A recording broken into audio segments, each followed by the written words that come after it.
Okay, Chair Schmid, you may begin. Great. Good evening.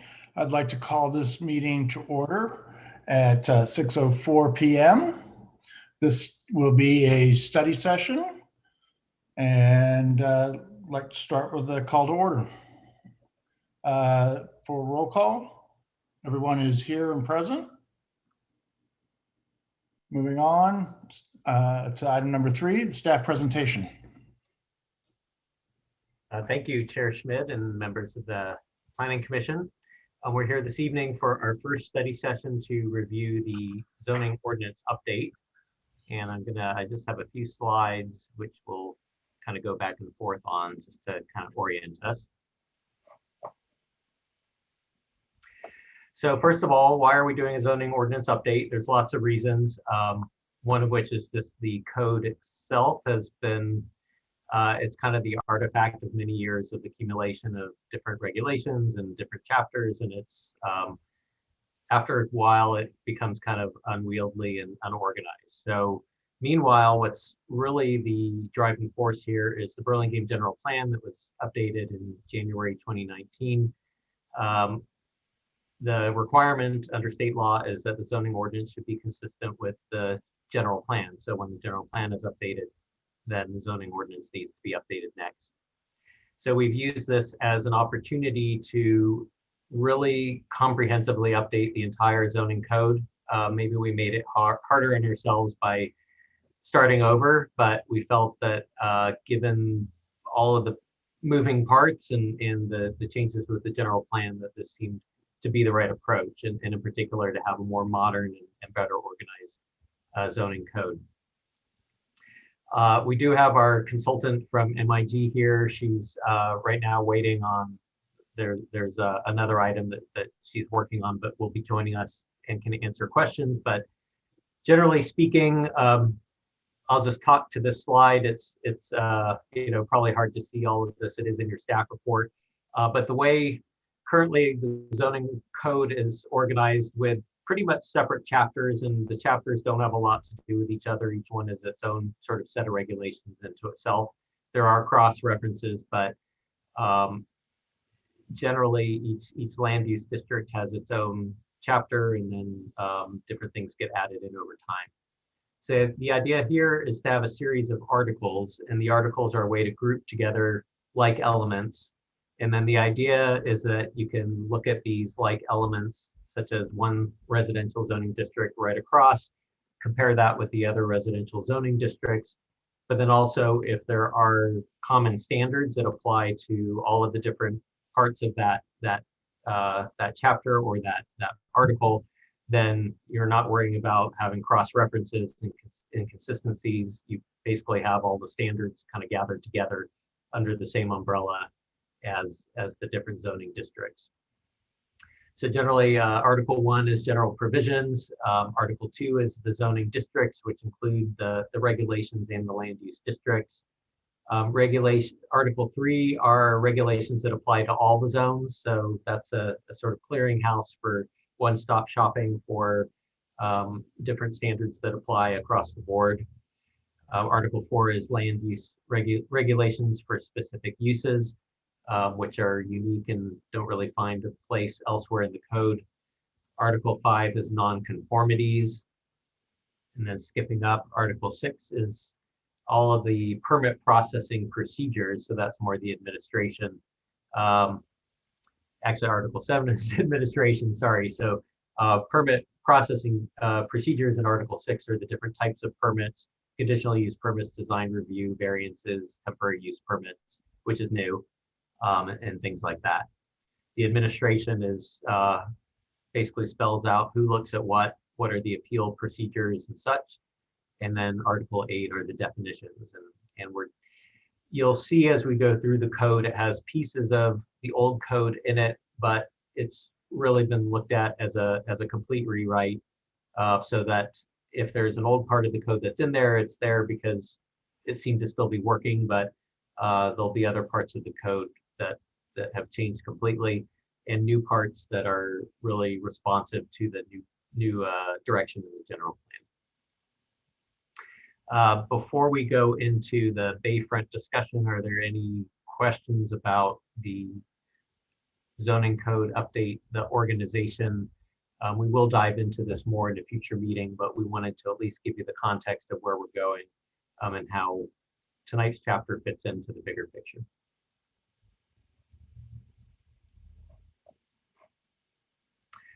Moving on, and we will have a more broad section for questions as well as public comment following this next round of slides.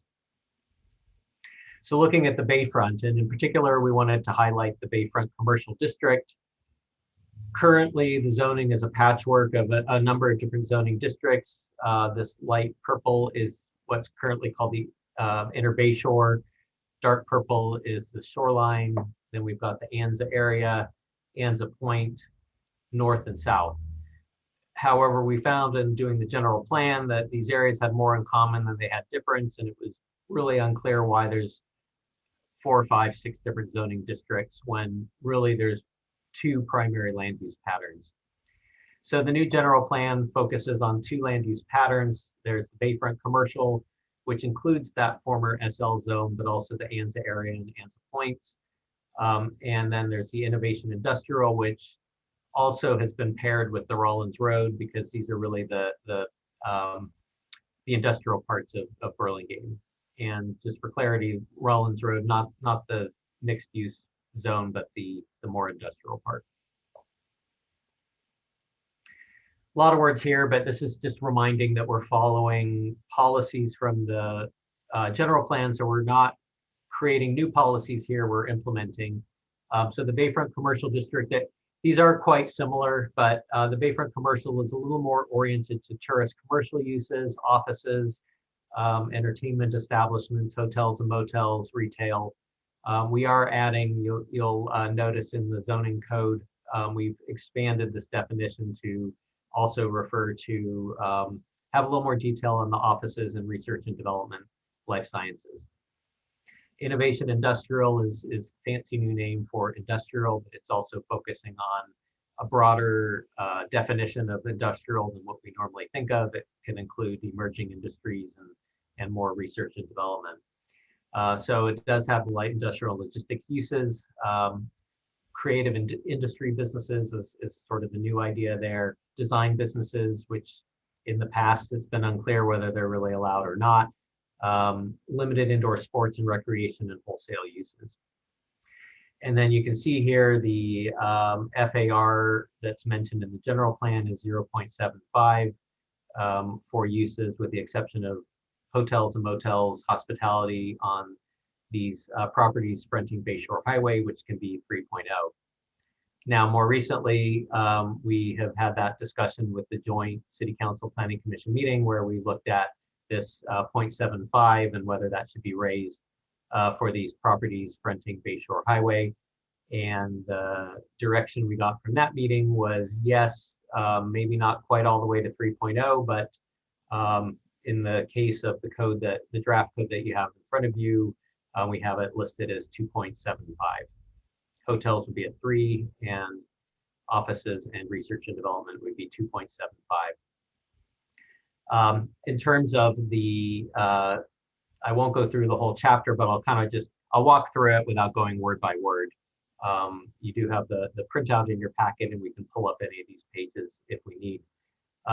First of all, just in terms of the definition of life science, we've used the more general term research and development, since it seems to be more all-encompassing.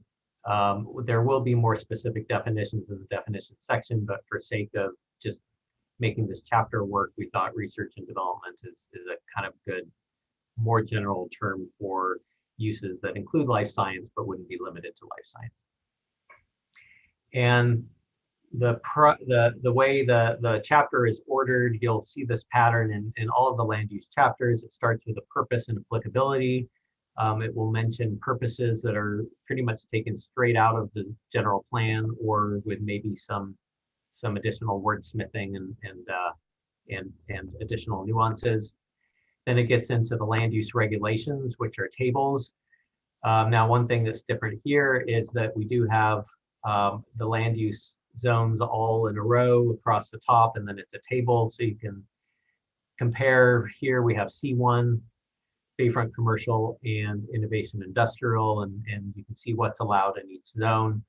And that allows really more consistency between the zones, and also just a better understanding of how the zones should be different or the same from each other. Moving through the land use regulations,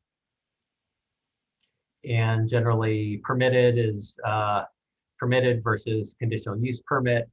We do have a new category called minor use permit, which is less onerous or less involved than a full conditional use permit.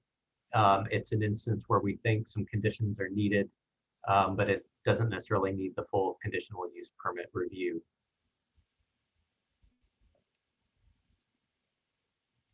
And the uses actually go for quite a few pages. We're trying to capture all of the different uses, and there's lots between an industrial area and a commercial tourist serving and office use area. Lots of different land uses to throw in there. Next comes development standards, and you may recognize this format. It's similar to the interim chapters that were developed for North Rollins Road and for North Burlingame mixed use, where you do have the different columns. And then we have a similar kind of tiering system for the higher intensities. In this case, it's just 2 tiers. So for example, in the Bayfront Commercial District, floor area ratio of 1.0 is allowed in tier 1. If you want to go past 1.0, that puts you into tier 2, which then kicks in the community benefits. So it works similar to these other zones, but in this case, we thought there's really just 2 tiers. There's base and bigger. We didn't necessarily see a medium tier emerging out of these zones.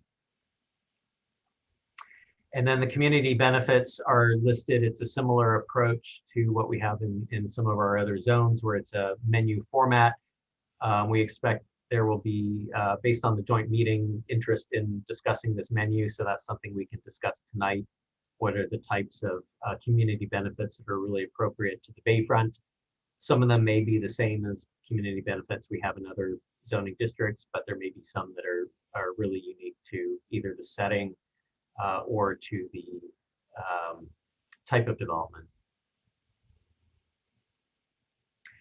And then there's some particular standards for bay access and bay access, the setbacks and the maintenance, and this is really intended to align with Bay Conservation Development Commission, BCDC, requirements, so that everything's aligned and that the standards match.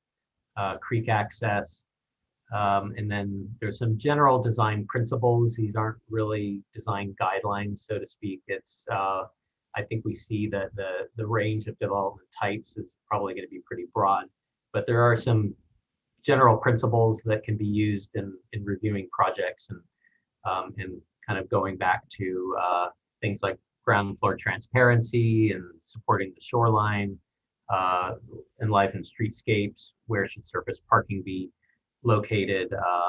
Bird-friendly design is something we heard through the general plan that's particularly important on the Bayfront. And so on. Then there's separate. This is where the 2 zones kind of diverge. The design principles for the innovative industrial district may be a little different, given just the type of development is more industrial in character. So that's kind of a quick run through. We can go back and look at any of these pages. It really comes down to part of this is as a commission deciding how we want to go through these chapters, if it's more kind of asking questions and giving some direction versus a more kind of diving in and talking about specific standards. So I think at first we can start with questions just about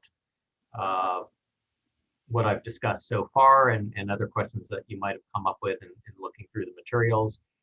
Then we want to break for public input, should there be any, and then follow our similar format where then there would be commission discussion and direction.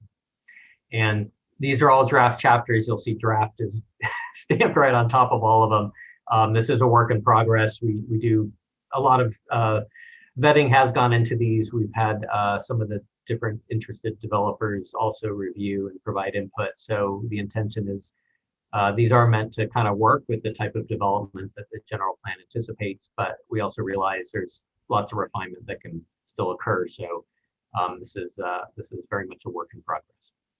So with that, I will stop talking and be available for questions. Thank you, Director Gardner. Planning commissioners, are there any questions?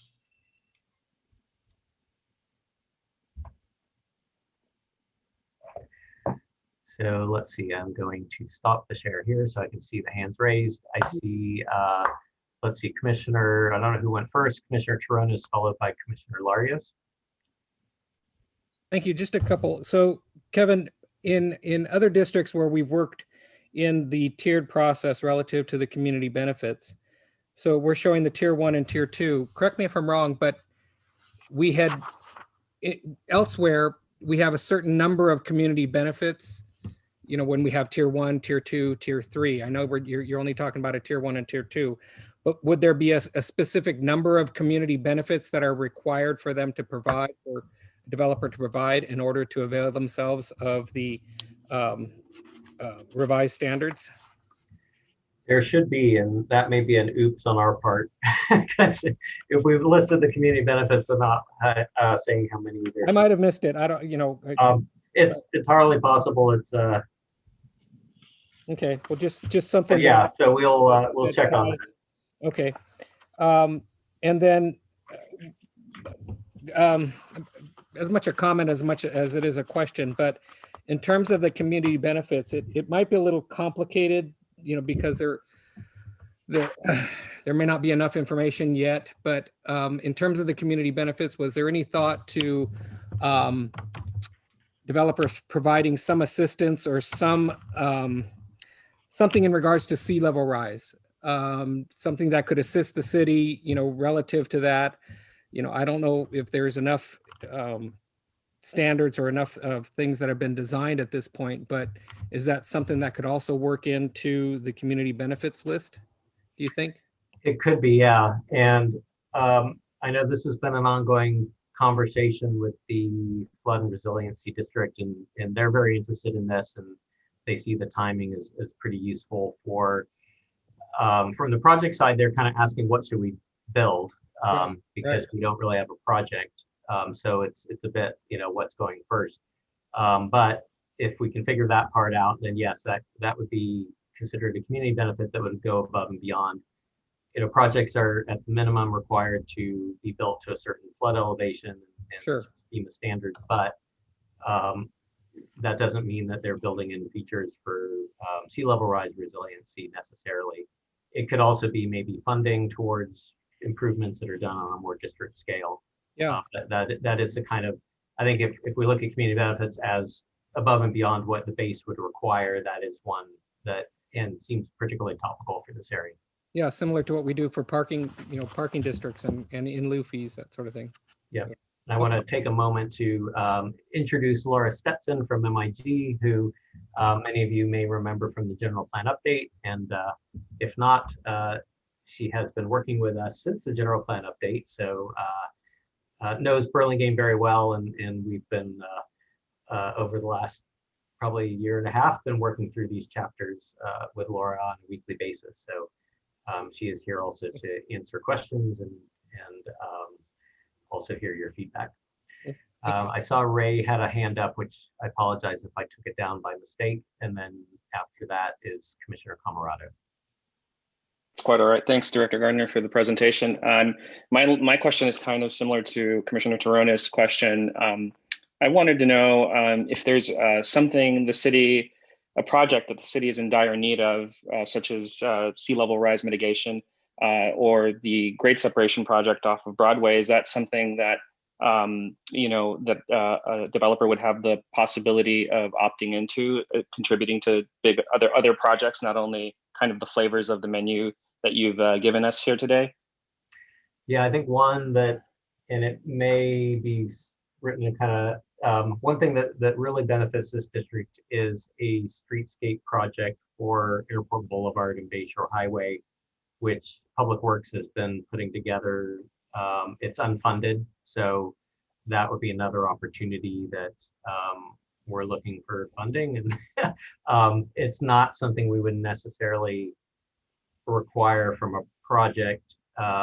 There are certain impact fees related to projects, but in order to go above and beyond that, that could be another option.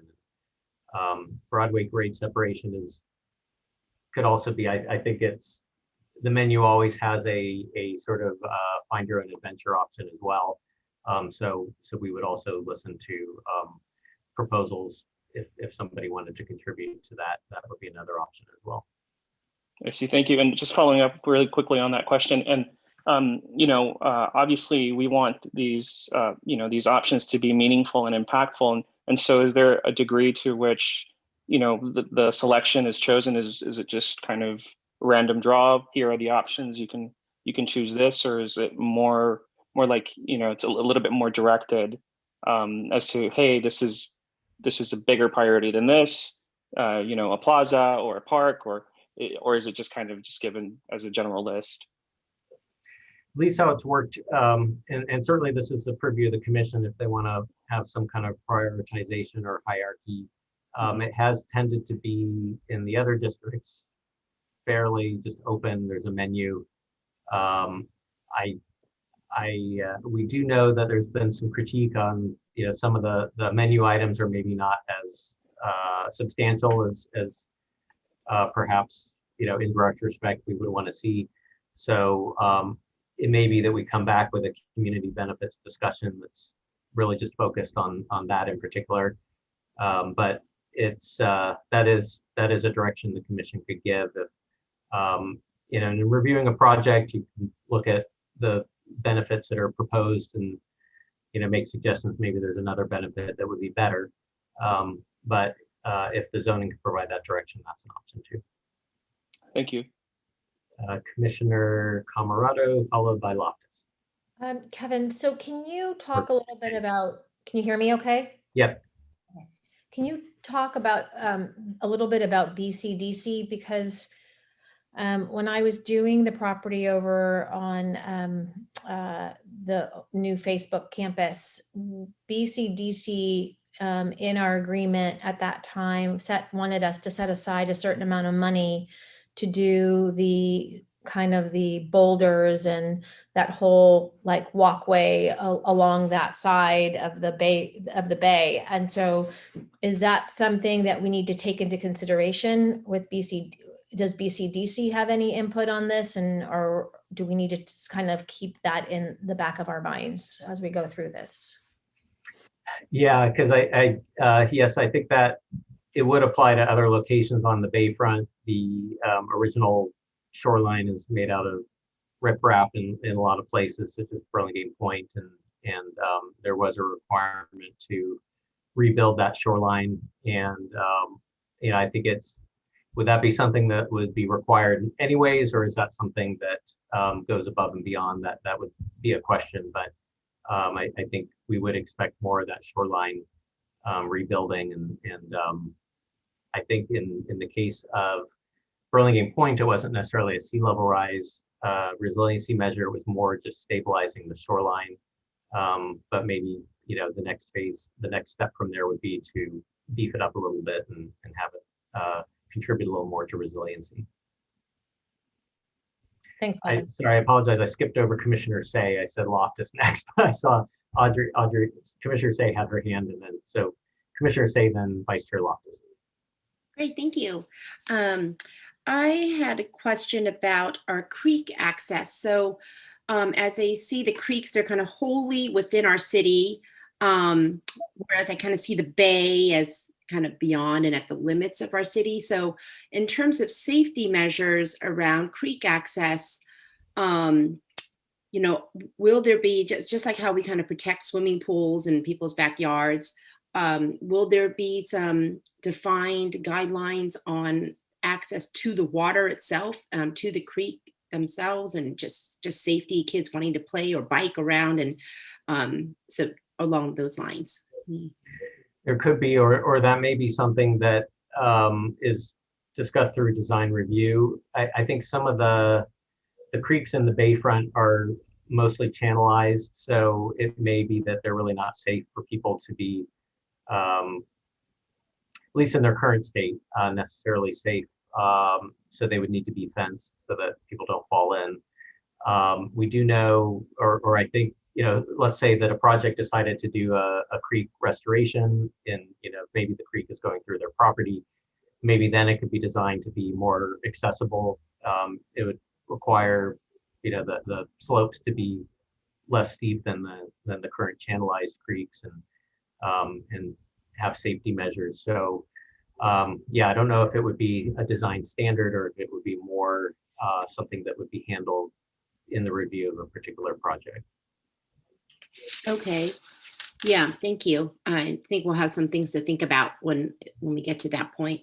And then under community benefits, so as we could obviously see through this pandemic, the use of outdoor spaces for meeting and office space would be highly desired as we continue to move forward beyond the pandemic. And just wondering how we could make that also a community benefit. I mean, certainly there are gathering spaces and things like that, but being able to provide Wi-Fi access, for example, some things that people could actually hold meetings and use their technology, that might be something that an applicant could look at providing around the perimeters of their property, so kind of just outside the limits of the building structure.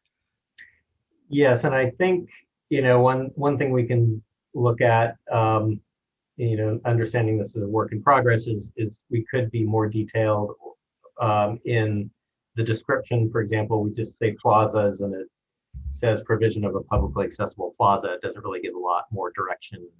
Maybe there's either a minimum size or some qualities, and maybe, you know, Wi-Fi could be one of them, or furnishings that can be used by the public, things like that. So I do think we can continue working on the community benefits in particular, so they're both more descriptive and also more meaningful in terms of really providing a benefit.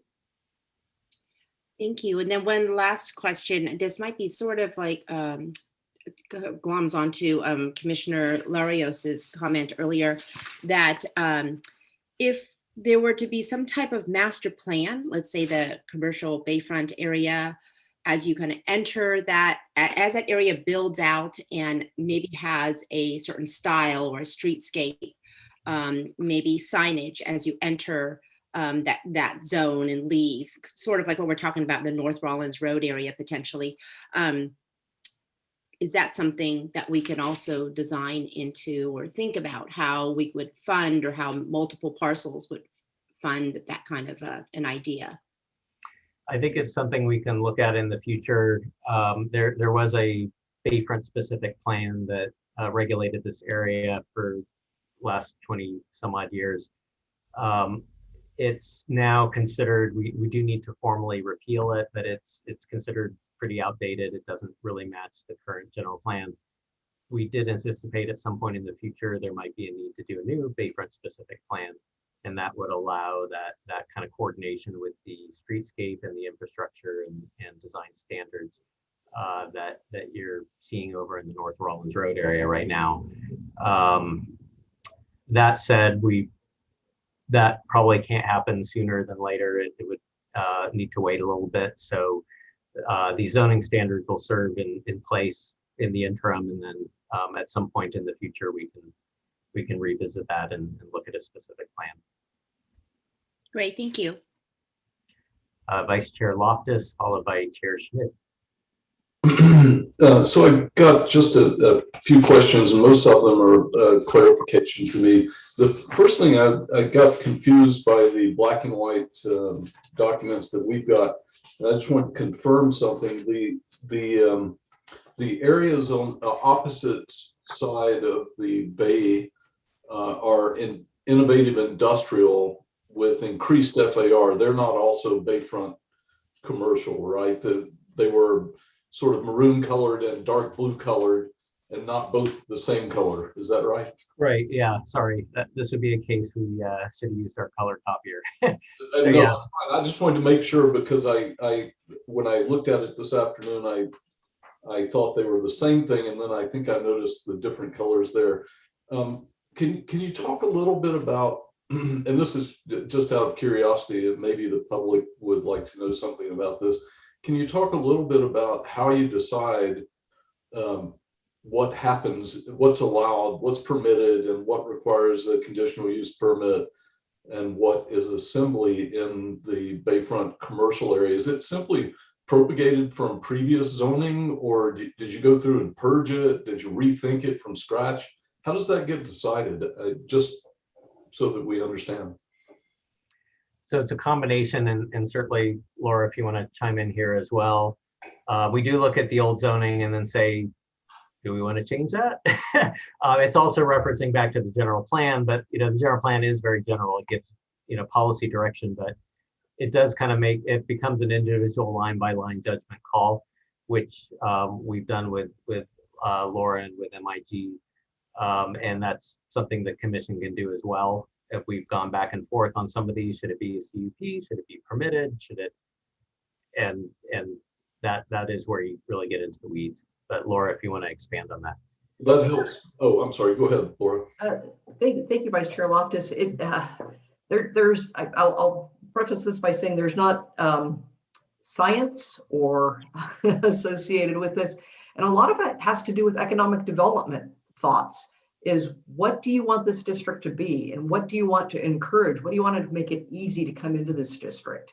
And really define what is appropriate here. And so those are the types of things that you look at as permitted uses. And so you make it easier.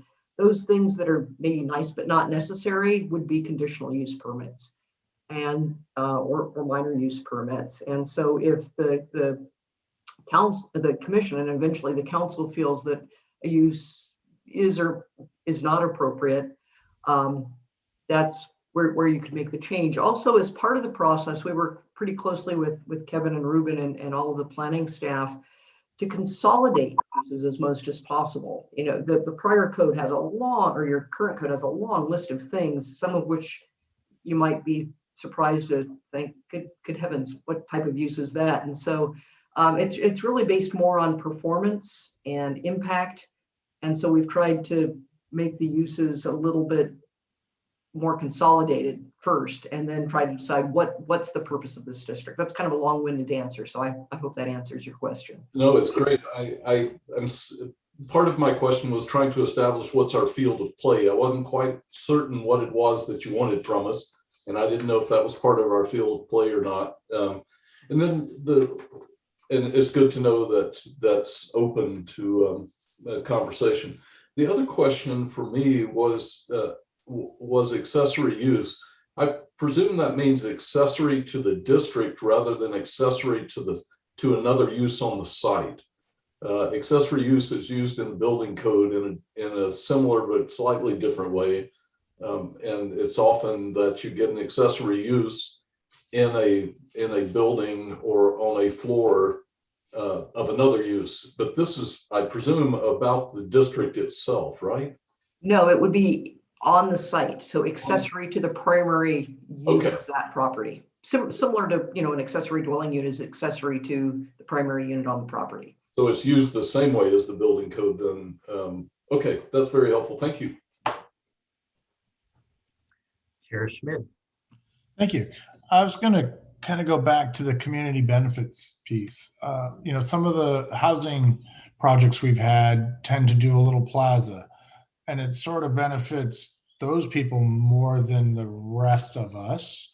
It does maybe set the building back off the street a little bit, but it seems to me, since we kind of have a district here that's maybe looking for some identity, not unlike North Rollins Road, seems to me that the first 15 feet of property up against the sidewalk and having bigger sidewalks kind of going forward would tend to give us more opportunity for an identity in some of these places versus letting them build right up against the zero setback. And then us kind of going, oh, well, we don't have room for a big sidewalk and to be able to do things outside, or we don't have room for considering bike lanes or any other kinds of uses that would share some of that space. So like the sea level rise, I think is an important thing down in that area for them to be concentrating on. But I also think that, you know, making the streetscape hum for the whole district would be an important piece of this go forward. Because if we don't get it going, it's going to remain a hodgepodge of uses and not really have that identity. So I would actually like to see us concentrate some of those benefits. Maybe a lot of these are really good benefits, and I'd hate to say any one of them is not a good one, but it seems to me that, you know, getting that street to work together would be a big deal for encouraging in that area. Thank you. Great. I think at this point, so we have about 20 minutes left in the study session. If we want to open to public comment, see if there's any comments from the public, and then we have the remaining time for the commission to discuss to the extent it can. We know this is a limited time frame, but it's a starting point. So I guess that's to me to open up for public comment. I don't see any hands or any people besides us. There is in the attendees list, Sharon Lai has raised her hand. Oh, there we go. Hi, good evening, commissioners. Can you hear me okay? Yes. Great, thank you. Hi, I'm Sharon Lai, Senior Director of Development with One Vassar Properties, representing 620 Airport Boulevard, which is proposed for redevelopment under the proposed code update. We support and appreciate the draft code as presented by staff and believe that the new Bayfront Commercial Code update in general would help the city realize the vision set out by last year's general plan update for this area. We want to thank staff for all of their hard work, professionalism, and thoughtful approach thus far, and look forward to continuing to work with them to implement the general plan vision and to test the viability of the proposed code, including on topics like the right parking requirements, calculating commercial FAR, and design standards for the ground floor transparency in order to ensure successful projects along the bayfront. And thank you for your time. Thanks. Thank you. Okay. I do not see any others raising their hand. Is there anyone else that would like to speak at this time? Please raise your hand. And I do not see anyone in, whoops, let's see.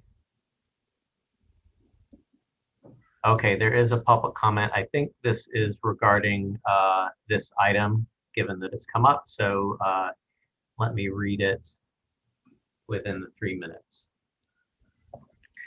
It says, this is from Marshall Dinowitz from the Sequoia Audubon Society. We gratefully commend you on behalf of all of us, including those who are concerned about preserving our environment so that we may live healthily and sustainably.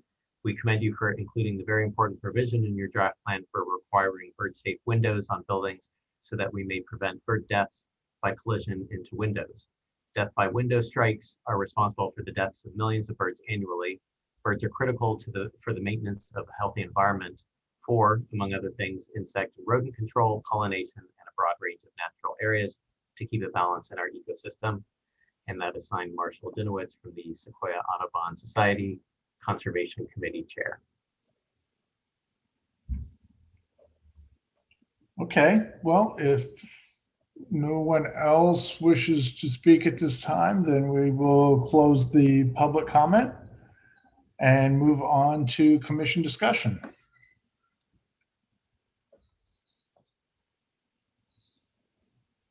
So, am I supposed to read this, Kevin?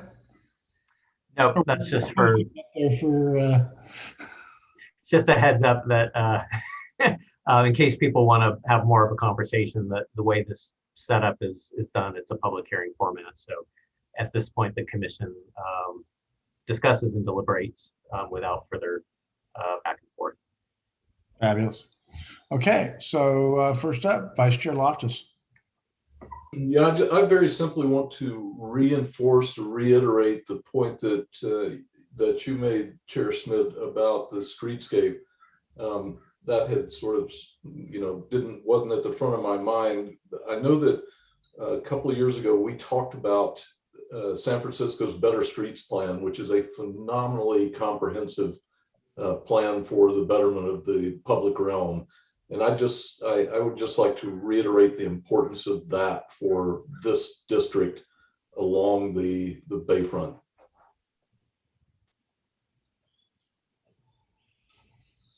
Thank you. Anyone else?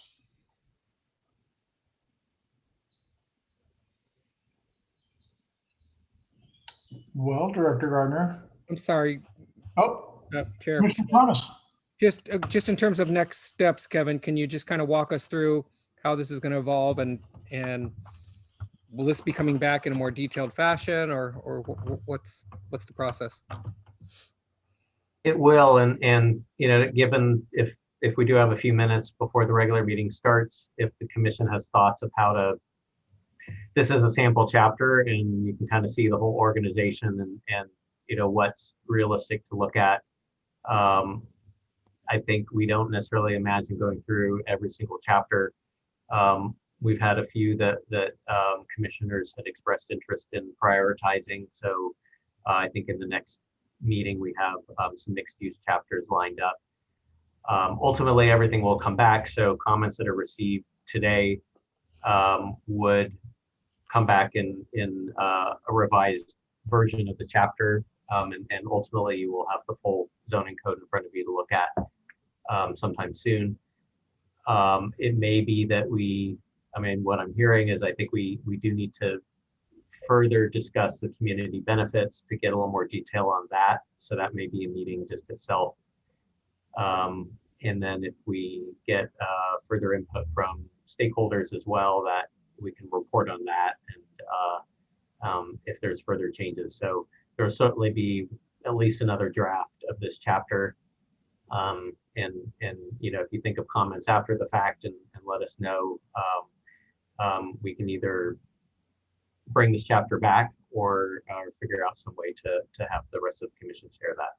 Well, along the lines of what Chair Schmidt and Vice Chair Loftus were asking about or mentioning, do you anticipate, like we looked at for the Rollins Road area, would there be streetscape standards that could be brought forward as part of the review of this, or would that be something different, Kevin? I don't, I think that's something we can. I think that's important.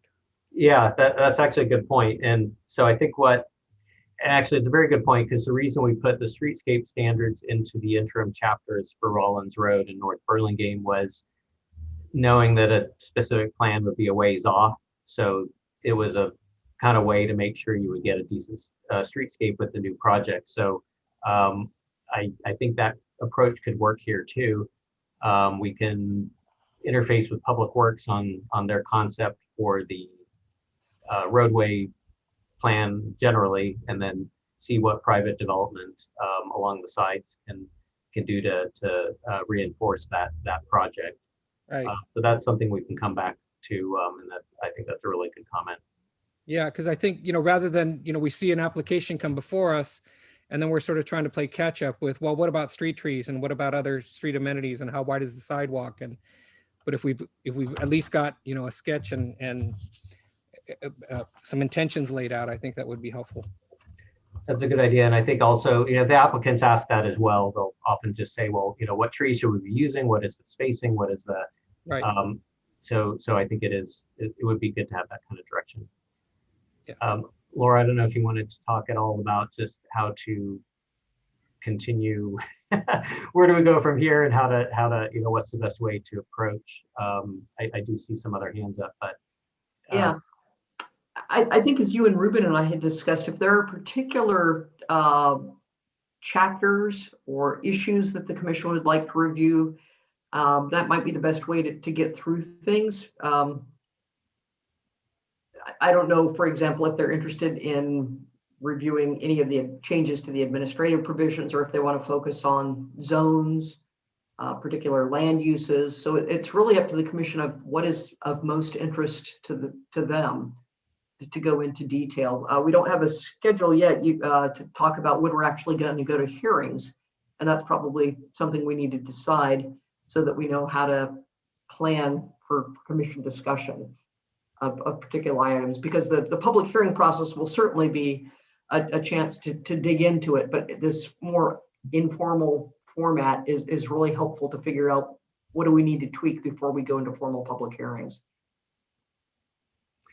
And the other, just before we go to Commissioner Say and Chair Schmid, another possibility is if we do want to reconvene the zoning subcommittee to drill down into some of these, maybe look at those streetscape standards and do a little bit more of this offline. And assuming the subcommittee is amenable to it's more meetings in our busy schedules, but certainly we would be up for that, and that may be a good way to kind of work on some of these a little bit more.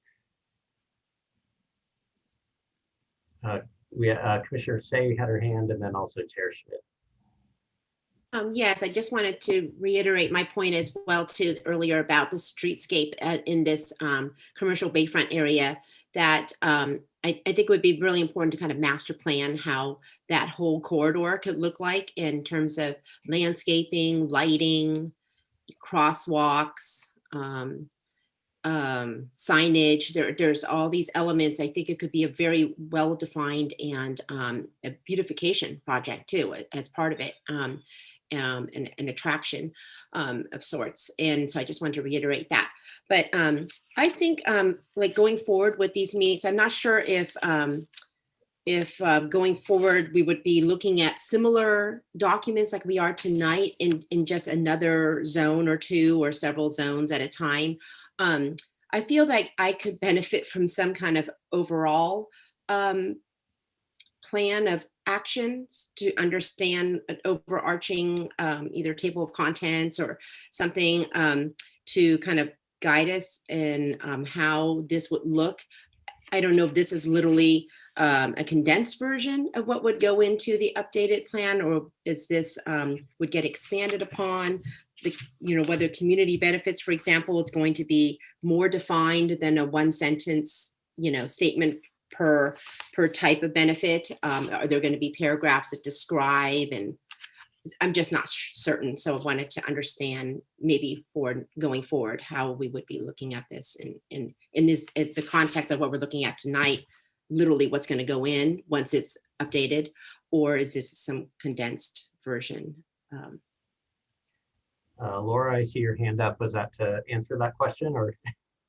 Well, to answer that question, actually, Kevin, this is probably another question for you and Ruben, or a clarification point, is that the zoning code does not specifically deal with what I'll call the public realm. So anything beyond the private property line where you're looking at streetscape, amenities, pedestrian amenities that would be within the public right of way, that's something that would be covered separately from the zoning code, because the zoning code is only dealing with private property.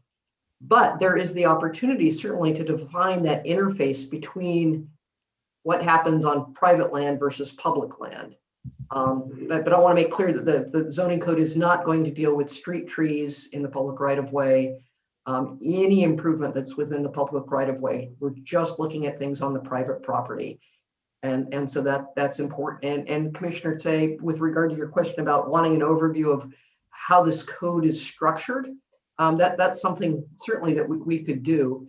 Kevin gave a broad outline in terms of the table of contents of the plan, but we can talk a little bit more at a subsequent meeting if you like about just how this thing is broken down in terms of its overall structure.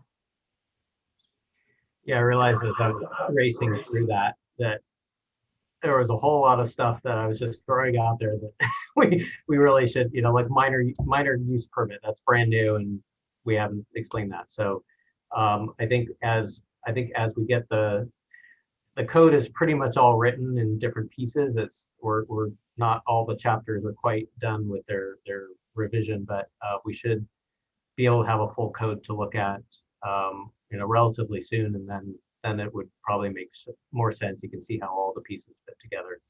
And then maybe we have one session where we just talk about the code organization and what's new in terms of particularly the administration of it.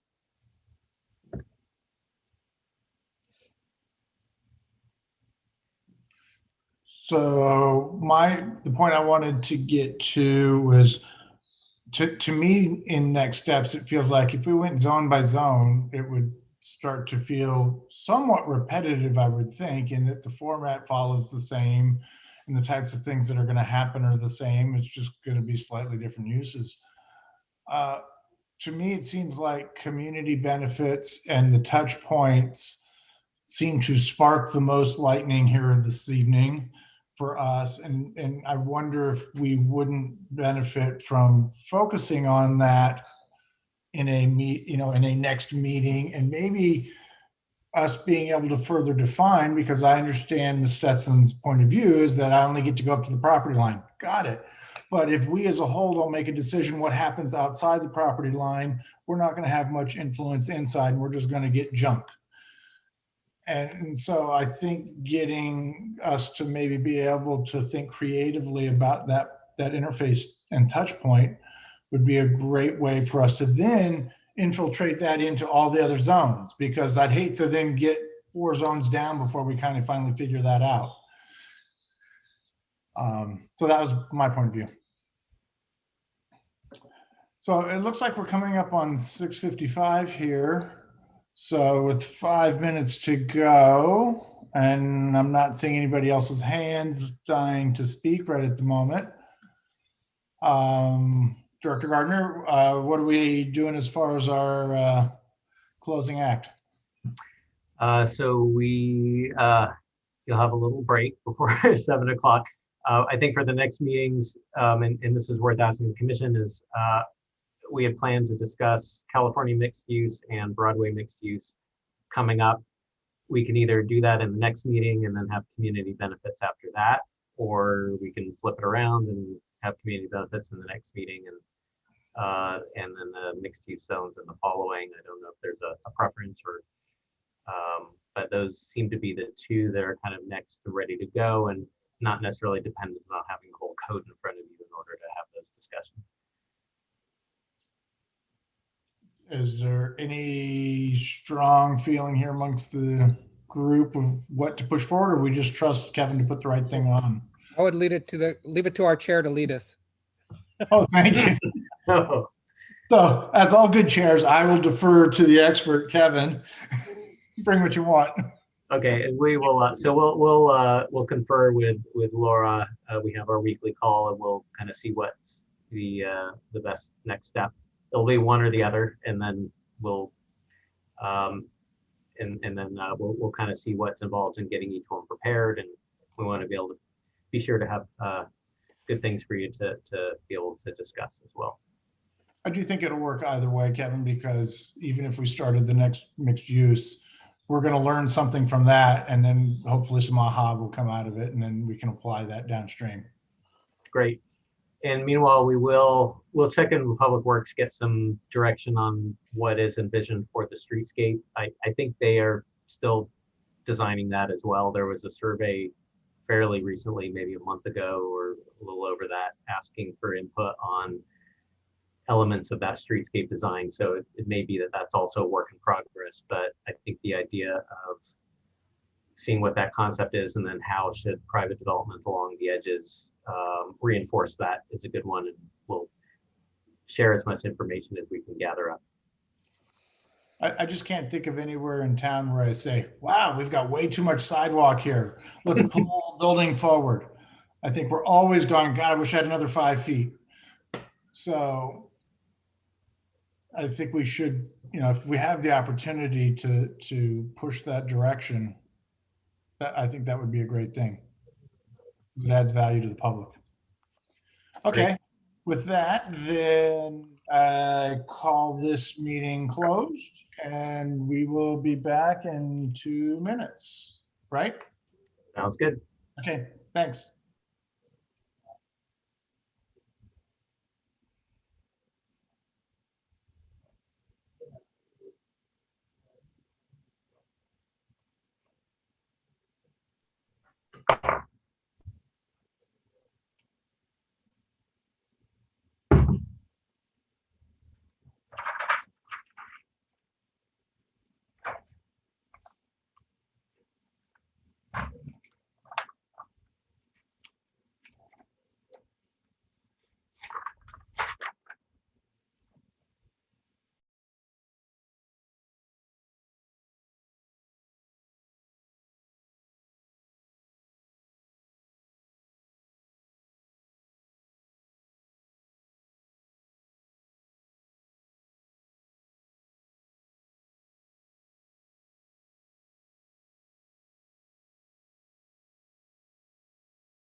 For the members of the public, we will be starting the meeting in just a moment. We were just concluding a study session before this and having a short break before starting the regular meeting.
So commissioners, if you are in attendance, if you could please turn on your cameras so that we are aware that you're here.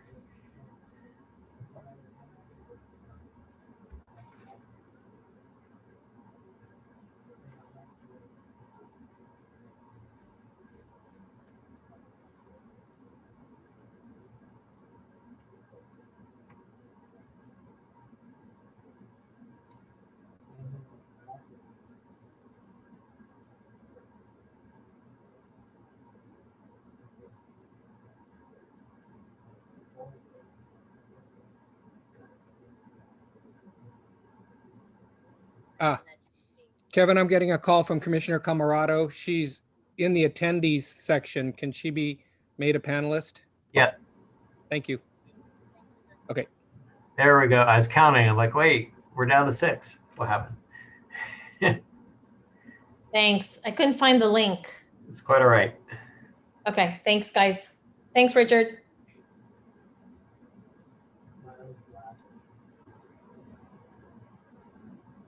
I think we're ready to go.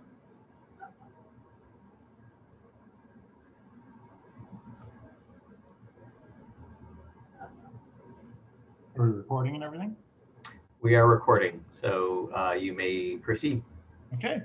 Good evening. I'd like to call this meeting to order at 7:04 p.m.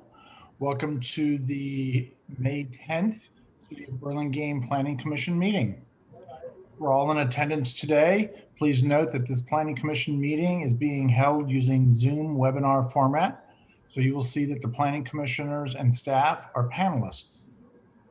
Please note that there are several ways to submit comments during this meeting. You may raise your hand in Zoom by clicking on the raise hand button located at the bottom of your screen. Members of the public who are participating in the Zoom webinar by phone can dial *9 to raise a hand. You may also send your comments by email to publiccomment@burlingame.org. Staff will be monitoring emails submitted during the meeting, which will be read at the appropriate time.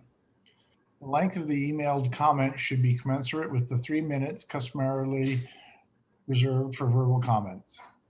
If you're an applicant or an applicant's representative, I will ask you to raise your hand when your agenda item is up for discussion so that we may be prepared for you to speak at the appropriate time. We ask that you also turn on your video at that time so that we can have more clear communication, stimulating the experience we would have if we were meeting in person. This meeting is being streamed live on YouTube and will be uploaded to the city's website after the meeting. Moving on to agenda item number 2, roll call. Let the record note that all members of our commission are present this evening. Moving on to item number 3, approval of minutes. We have the meeting minutes for April 12th for your review. Any comments or changes or discussions regarding the minutes? Seeing none. Any motions? I'll make a motion to approve the revised minutes for April 12th to 2021. I'll second that. Okay. I have a motion by Commissioner Toronis and seconded by Commissioner Camerado. May I have a roll call? Oh, hold on, sorry. Let me get myself organized here. Apologies. Commissioner Camerado. Aye. And my list is not coming up here. Commissioner Gall. Aye. Commissioner Larios. Aye. Commissioner Toronis. Aye. Commissioner Say. Aye. Vice Chair Loftus. Aye. And Chair Schmidt. Aye. Motion passes 7-0-0-0. Moving on to agenda item number 4, approval of the agenda. Staff, are there any changes to the agenda? Just to mention that item 9A, it is mentioned on the agenda that it will be reviewed on the May 24th, 2021 meeting. Notices were sent out, but there was a typo requiring a renoticing, so it will not be here tonight. Okay. And do we have any recusals for this evening? I will be recusing from item 7A due to my residence being within 500 feet of the applicant. Mr. Chair, I will be recusing on 7C, 1244 El Camino Real. Our firm is the architect for that project. And I will also be recusing on item 8A, 2411 Easton Drive for non-statutory reasons. Excellent. Chair Schmidt, I will be recusing from item 9B. I did sell the property to the applicant. Okay. Moving on. Agenda item number 5, public comments, non-agenda.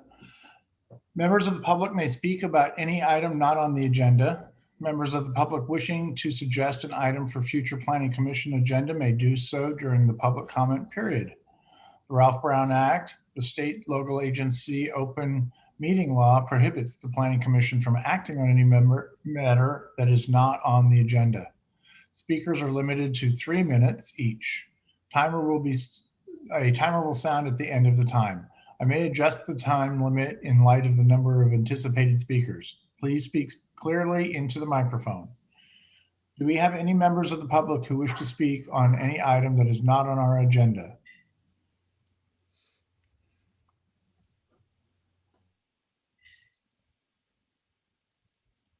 Okay, seeing none, we'll move on to the next item. Agenda item number 6. Study items. We do not have any study items tonight, so we'll move on to item number 7, consent calendar. Items on the consent calendar are considered to be routine. They are acted on simultaneously unless separate discussion and/or action is requested by the applicant, a member of the public, or a commissioner prior to the time the commission votes on the motion to adopt. Would any member of the public or the applicant like to pull any of these items for discussion? Or would any member of the planning commission like to pull any of these items for discussion?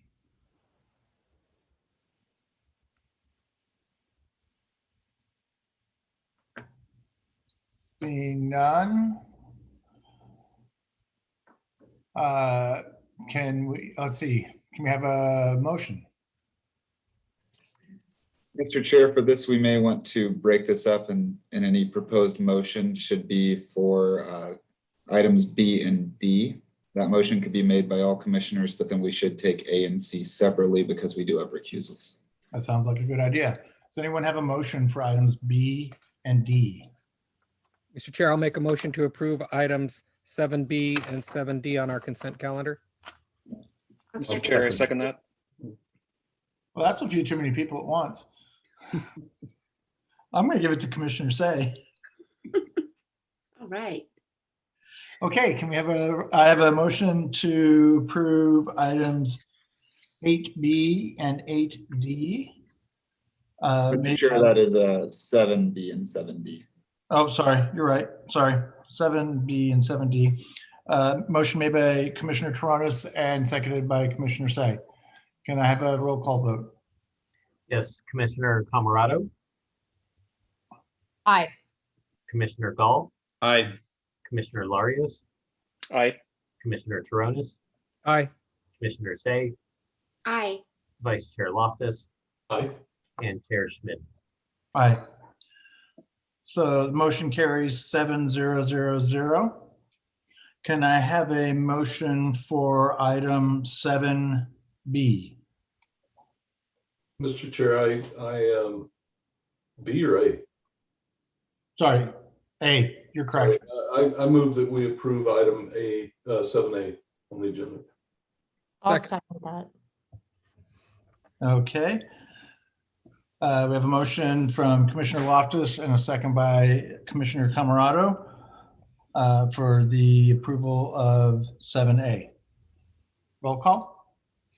Commissioner Camerado, Aye. Commissioner Gall, Aye. Commissioner Larios, Aye.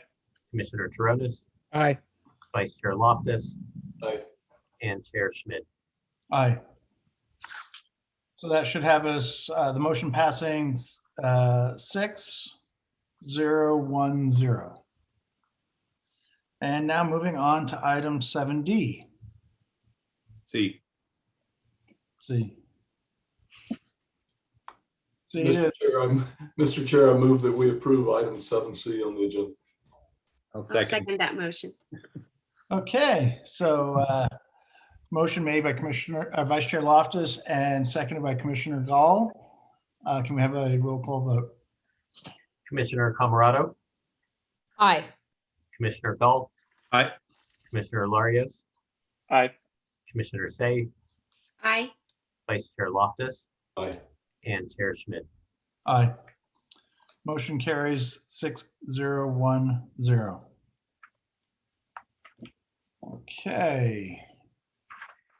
And then you just want to make sure you read the appeal language as these are actions that are appealable to the City Council. Okay, an action by the Planning Commission is appealable to the City Council within 10 days of the Planning Commission's action. If the Planning Commission's action has not been appealed or called up for review by the City Council by 5 p.m. on the 10th day, the action becomes final. In order to be effective, appeals must be in writing and must be accompanied by an appeal fee of $1,075, which includes noticing costs. Congratulations. And Chair Schmidt, I'll just jump in here, and I was remiss and should have mentioned the rotation of officers, which is maybe obvious to all now, but we do have a new chair, Chair Schmidt, and then Vice Chair Will Loftus, and then we have a new commissioner, Commissioner Larios. So welcome, Commissioner Larios. And Commissioner Larios will also serve as secretary. The kind of rules of the officer rotations for the Planning Commission are based on commissioners that have served a certain amount of time, but not as chair yet. So it does put most junior commissioners into the mix sooner than later, but does give a little bit of time to get used to the ropes. So welcome, Commissioner Larios, and thank you, Vice Chair Loftus and Chair Schmidt. Okay. Moving on to agenda item 8, regular action items. Let's see, item 8A, 2411 Easton Drive. If you're the applicant or the applicant's representative, please raise your hand so that we may be prepared for you to speak at the appropriate time. If possible, we ask that you turn on your video at that time. Were any commissioners not able to visit the project site, or do any commissioners wish to note any ex parte communications regarding this project? Mr. Chair, just a reminder, I am recused on this item for non-statutory reasons. Thank you. Thank you, sir. Okay, let the record note that all commissioners present have visited the project site. Can we hear a staff report, please? Yes, the applicant proposes a first floor addition to the existing home at 2411 Easton Drive, converting existing crawl space into living area and converting a portion of the existing basement into a mudroom and storage area for the main dwelling. The applicant would also rebuild the existing rear deck, add 324 square feet to the existing second floor, and convert the existing 2-car garage, attached garage, and part of the basement area into a new accessory dwelling unit. The existing second floor has a non-conforming encroachment into the declining height envelope. However, the proposed second floor addition complies with the declining height envelope regulations. The Planning Commission reviewed this application as a design review study item on April 26th. In that meeting, the Commission asked that the applicant clarify the proposed materials for the existing and proposed windows. The applicant has submitted a response letter and revised plans, date stamped April 30th, 2021, to address the Planning Commission's question. In summary, the applicant is requesting design review for a first and second story addition to an existing single family dwelling. And the applicant is in attendance to answer questions, but first I'm available for questions of staff. Thank you, sir. Do we have any questions for staff?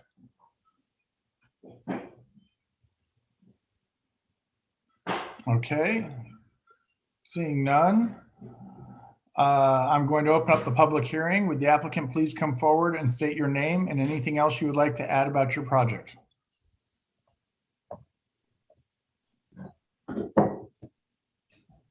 Yes, state our names. We're Philip and Lily Law. We've responded to the request to have the windows changed. We also made a change to the rooftop as well. Okay. Anything else that you'd like to add? We're looking forward to pushing this project forward as quickly as possible. That sounds reasonable. Okay. With that, then, do we have any members of the public who wish to speak on this item? Chair Schmidt, I am not seeing any emails in the public comment at burlingame.org. And I'm not seeing any hands, so I'm going to close the public hearing. Commissioners, any comment?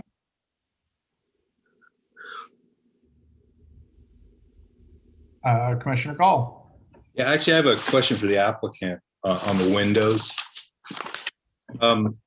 So I see that you're going to replace with an insert on the front windows. I assume that would be the same manufacturer as the new windows, so that all the detailing on the outside would be the same. Our goal was to replace all the windows. Okay, yeah. because the plan shows, well, the plan shows an R on a number of the windows, and in the legend it shows a replacement or an insert as opposed to a new window. And that's my question. Is I think you're going to end up with two different products there, and is the intention to replace all the windows? The intention is to replace all the windows. Okay, then my follow-up question to that is on the front windows, and correct me if I'm wrong, but on the front windows, you have a series of button bars or 3 smaller lights in the upper portion of some of those windows, as well as some on the right side elevation. Is there a reason that you didn't continue that throughout, or a reason that you went away from the button bars? My concern is that the walls it's a large house and there's large expanses of walls, and I sort of thought the button bars added to that. Sure. My feeling was that from what I can see when I'm standing looking from the street, the effective windows that would be seen would have the mutton bars as requested, and that we would just keep the rest of the windows clear at this time. Okay, fair enough. Yeah, so I walked the perimeter to try and see how much can be actually seen from the sides, and I didn't feel, you can correct me if I'm wrong, I didn't feel that there was much to be seen unless you were standing on the property or looking at it from an extreme angle. Yeah, I mean, you're probably right unless you're looking for it. Although I just, for consistency in the design, I was just curious about that. Even from the interior, what you'd be looking at from different rooms. But okay, thank you. Thank you. And do we have any other questions or comments from the commission? Okay, seeing none, do we have a motion? Actually, just for sake of protocol, that was kind of an extension of the public hearing. So if you could just officially close the public hearing again, and then the commission can either make a motion or have further discussion. Okay, then I'm going to close the public hearing. And Vice Chair Loftus. Yes, I move that we approve the project with an FYI to come back to us clarifying that these replacement, fixing the note that says that the windows that are being replaced are insert windows, and that these are new windows being replaced throughout. I'd second that.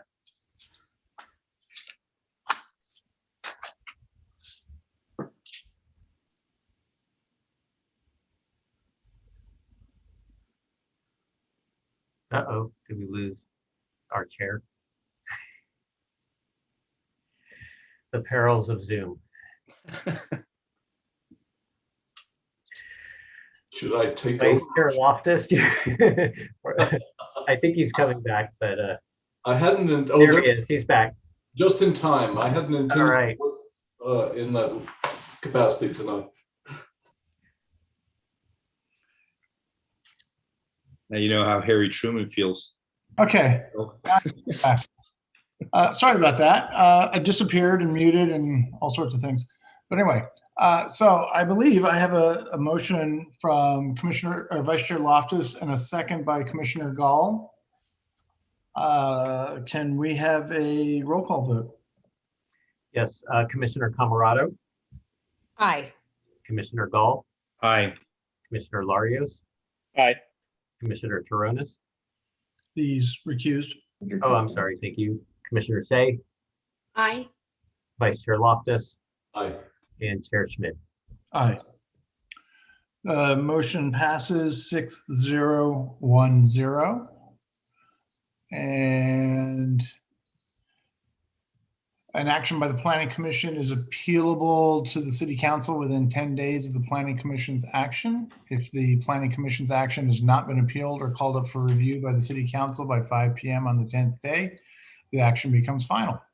In order to be effective, appeals must be in writing and must be accompanied by an appeal fee of $1,075, which includes noticing costs. Congratulations. Okay. Oops. Moving on to action item 8B, 1110 Bernal Avenue and 1112 Bernal Avenue. If you are the applicant or the applicant's representative, please raise your hand so that we may be prepared for you to speak at the appropriate time. If possible, we ask that you turn on your video at that time. Were any commissioners not able to visit the project site, or do any commissioners wish to note any ex parte communications regarding this project? Okay. Seeing none, let the record note that all commissioners present have visited the project site. Can we hear a staff report, please? Yes, this is an application for design review, conditional use permit to demolish a structure that's built over an existing lot line and lot combination and tentative parcel map to create 2 parcels for 2 new two-story single-family dwellings and detached garages. The applicant is proposing to demolish all of the existing structures on the site and to create 2 equal lots from the existing 2.5 lots. And then they will build 2 new single-family dwellings with detached garages on each of the 2 new lots, which will have the addresses of 1110 Bernal Avenue and 1112 Bernal Avenue. The 2 proposed new lots would each measure 7,504 square feet, and there are 2 new driveway aprons proposed at the right side of each lot, as well as a detached garage on each new lot. The applicant has obtained an approved protected tree removal permit from the Parks Division for the removal of the redwood tree that's located on the proposed lot at 1110 Bernal Avenue. The Planning Commission reviewed the first iteration of this project at their March 22nd, 2021 meeting. And based on the comments made at this design review study hearing, the applicant submitted a response letter and also revised plans, both date stamped April 20th, 2021. The suggested findings for the conditional use permit and for design review are listed in the staff report, along with 14 conditions of approval for your consideration. That concludes the staff introduction. I can take questions, and there's also a project representative present to answer questions. Great, thank you. Any questions for staff? Commissioner Gall. Yeah, I just had one question, Erica, and we've done this before where there's been a lot split, but is there a reason that we look at these together as opposed to as individual items on the agenda? It just seems confusing to me. Yeah, typically we make them, or we require that they apply for a tentative parcel map and separate addresses.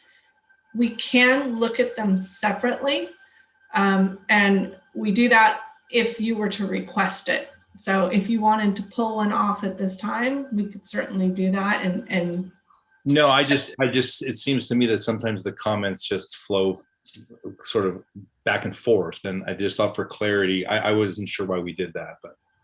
Well, I think it's easier for the neighbors and the public to see it sometimes together, and certainly for the designer and applicant to submit things as a single item, but I'm sure we could look at that in the future if you think it'd be easier to separate them.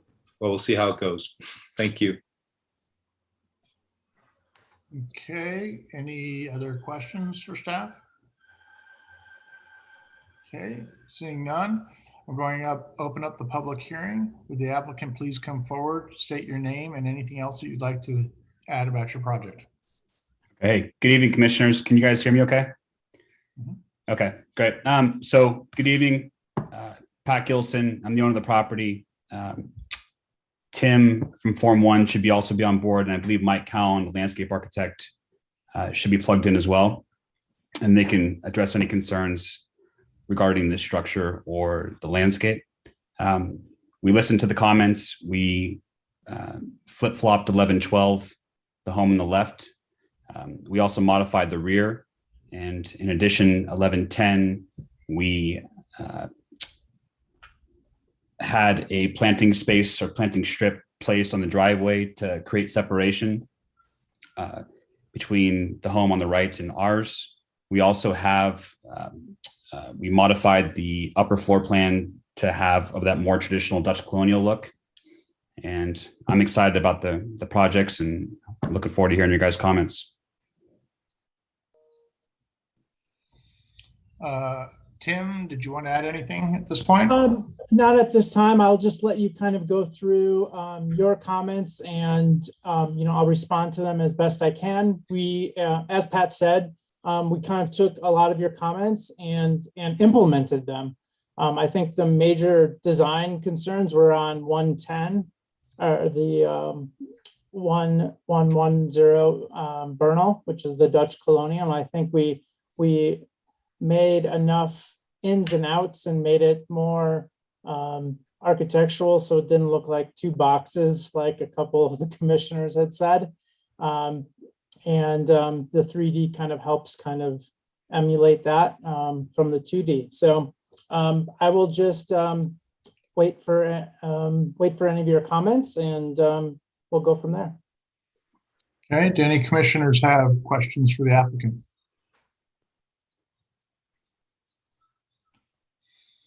Okay, then I do. I would appreciate, Tim, if you could maybe walk me through a little bit more on those changes on the Dutch colonial. Perfect. To me, it looked largely the same, so I've missed some of it then. Yeah, so coming into it, we've kind of bumped in and out the colonials on this driveway side and recessed the stairwell side. I don't know if you guys got the sections in the package, at least on the 3D or on the PDFs that you got. They weren't included for some reason. So, and then if you could go to the back, Erica, that would be great. We also changed the whole detail of the back, creating these corbels, kind of giving it more of a symmetrical outline here. And then again, we weren't really changing, the whole concept. We were trying to keep these kind of secret gardens here on the rear and the front side. And, on the roof plan, we did kind of play with the heights of the roofs to more give you a little bit more undulation. And that was kind of due towards making this large kind of second story statement here above the large patio doors in the rear. Okay, helpful.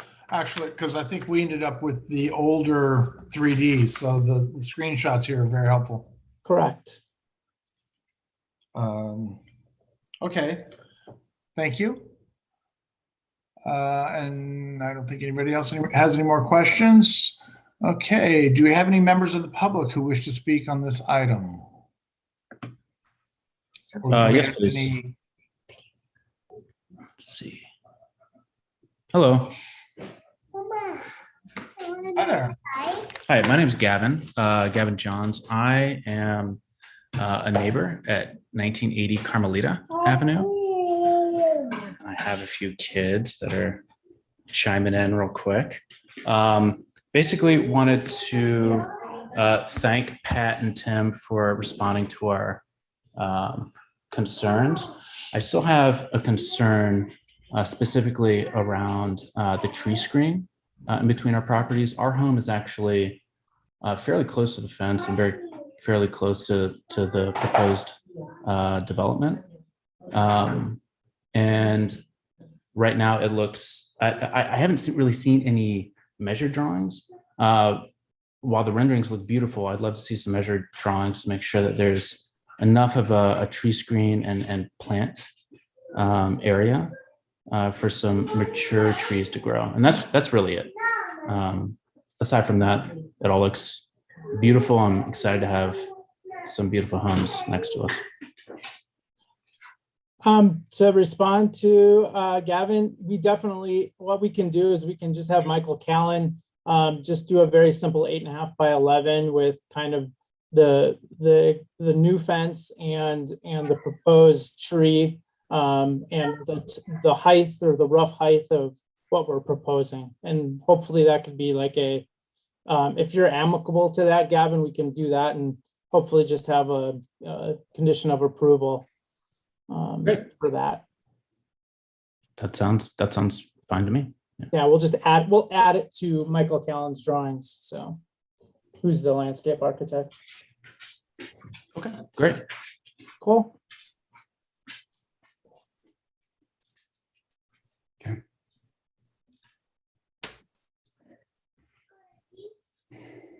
Sorry, do we have any other members of the public that wish to speak at this time? I'm not seeing any hands. And I'm not seeing any emails. Okay, then I'm going to close the public hearing. Commissioners, do we have any comments?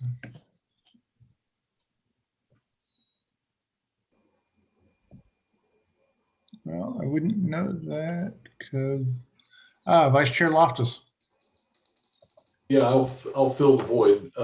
I like the changes that were made. I really appreciate the flipping of the house and getting the driveway pattern properly aligned. I think that the Dutch Colonial is quite nice now. I like both the houses a lot, actually. I think they're going to be a really very nice addition to the neighborhood. So thank you for taking our comments and making some adjustments. Thank you, Vice Chair Loftus. Commissioner Tronis. Yeah, thank you.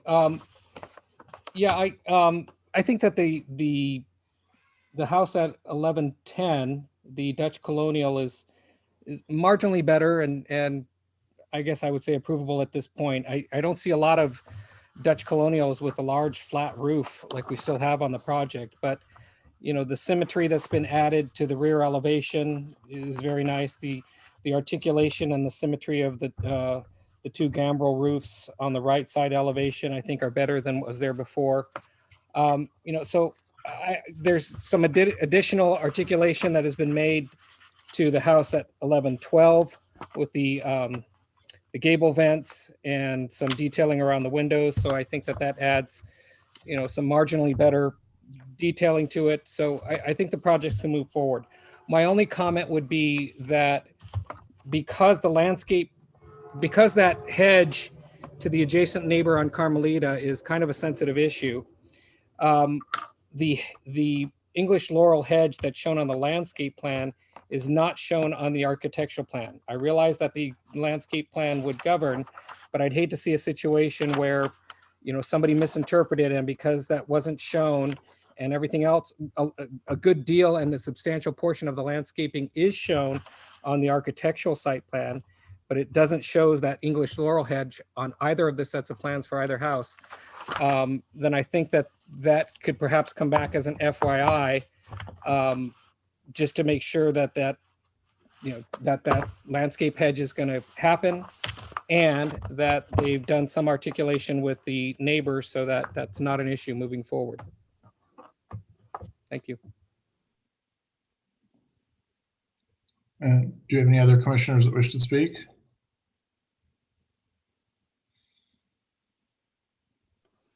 Okay, do we have a motion?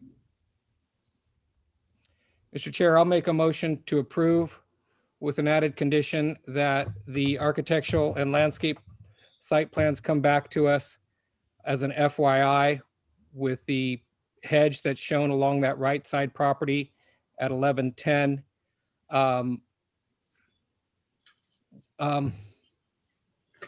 With some reference made to articulation with the neighbor to that right-hand side. I'm not going to, in other words, I don't think it can be a requirement that that neighbor signs off, but just at least that they've coordinated with the neighbor, because I don't think we can burden the project that way. Sorry to be wordy, but that's my motion. I'll second that motion. Okay, so motion by Commissioner Tronis and seconded by Vice Chair Loftus. Do we have any discussion? Okay, can we have a roll call vote? Commissioner- Yes, Oh, go sorry. ahead. No, I jumped in at the wrong time. If I remember correctly, Commissioner Camerado is recused, so that'll be Commissioner Gall. I'm not recused on this one. Oh, okay. Commissioner Camerado, Aye. Commissioner Gall, Aye. Commissioner Larios, Aye. Commissioner Taronis, Aye. Commissioner Say, Aye. Vice Chair Loftus, Aye. and Chair Schmid. Aye.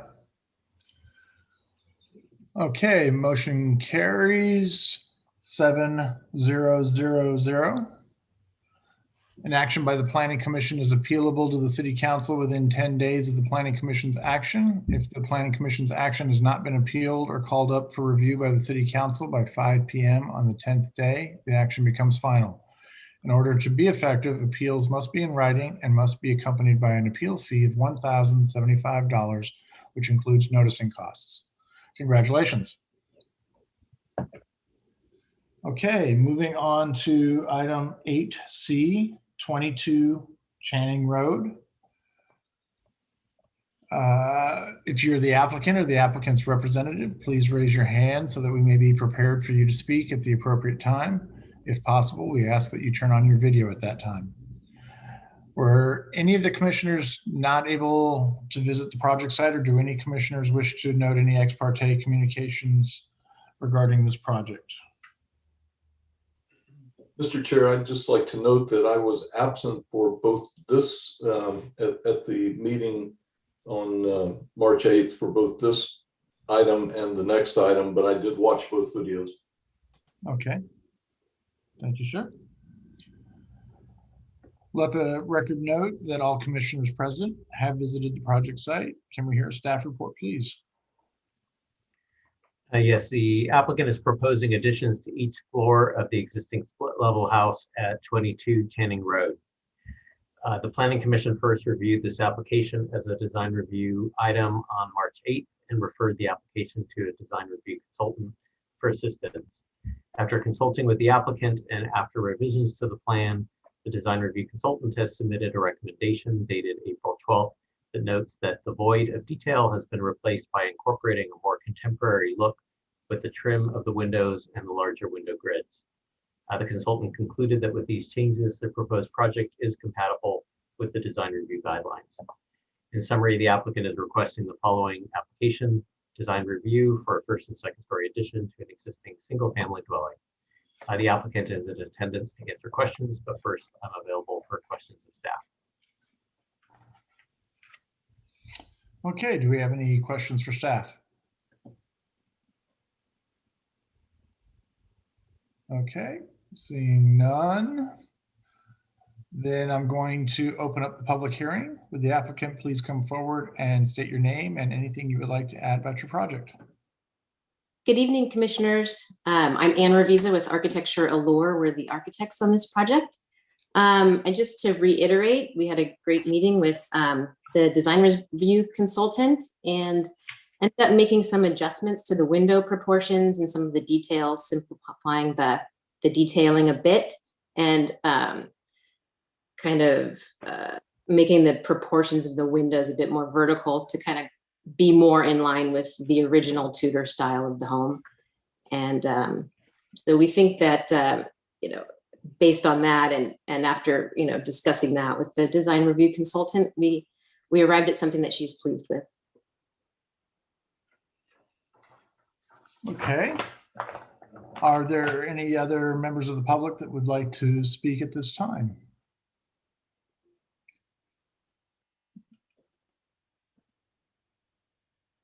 I'm not seeing any on my end. Director Gardner, are there any comments or anything come in? No email comments. Okay. Do we have any questions for the applicant, commissioners? Okay. I have a question on the front elevation. If I'm not mistaken, is not the bedroom over the garage projecting over the garage door a foot or so? There it is. Okay, so we just lost that on the 3D. Oh, right. Okay. Yeah, correct. Okay, that's it for me. So no other members of the public. So I will close the public hearing. Commissioners, do you have any comments?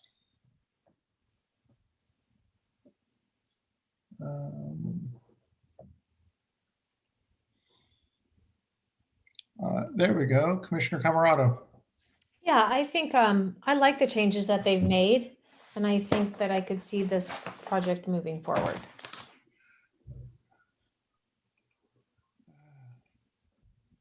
Vice Chair Loftus. I'm not sure how I feel about it. I watched, as I said, I watched the videos, and most of the comments in the videos were about the stripping down and the taking away of detail on the project. And Commissioner Gall was concerned about the lack of clarity about the architectural style. And so what it appears has happened is that the decision was made to strip it down and go modern. And I guess that's okay. But most of the concern was about taking a project that had some, maybe I'm extrapolating, some charm and stripping it down. So, you know, I'm not sure how I feel about that, given what I heard on the video. So I would love to hear what my fellow commissioners think about that. Commissioner Camerado, did you still have more to go, or is your hand just up?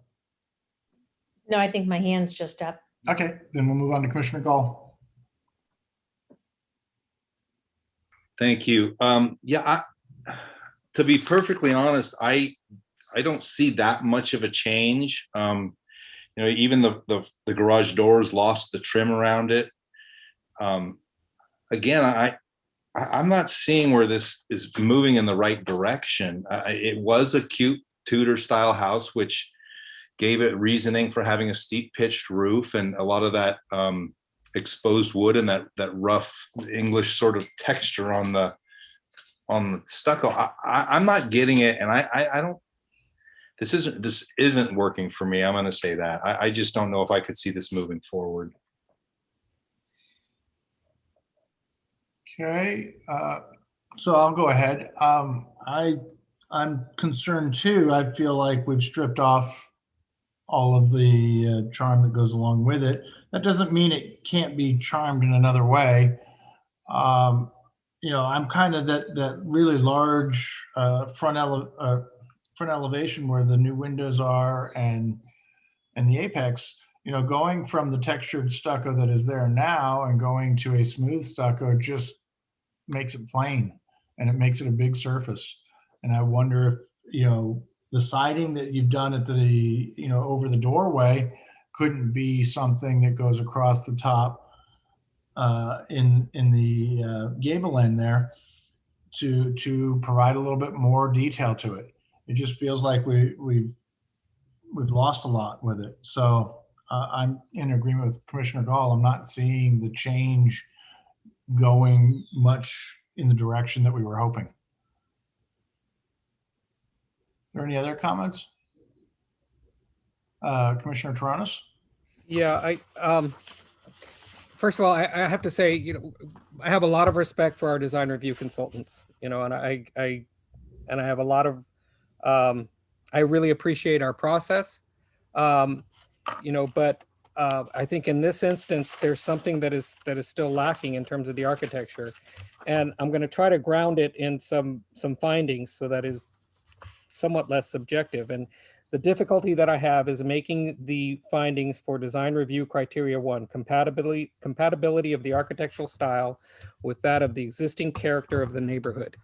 You know, again, I will repeat what I said at the study meeting. I don't think, I'm not comfortable insisting that the house remain a Tudor style. You know, I don't think that that's within our purview.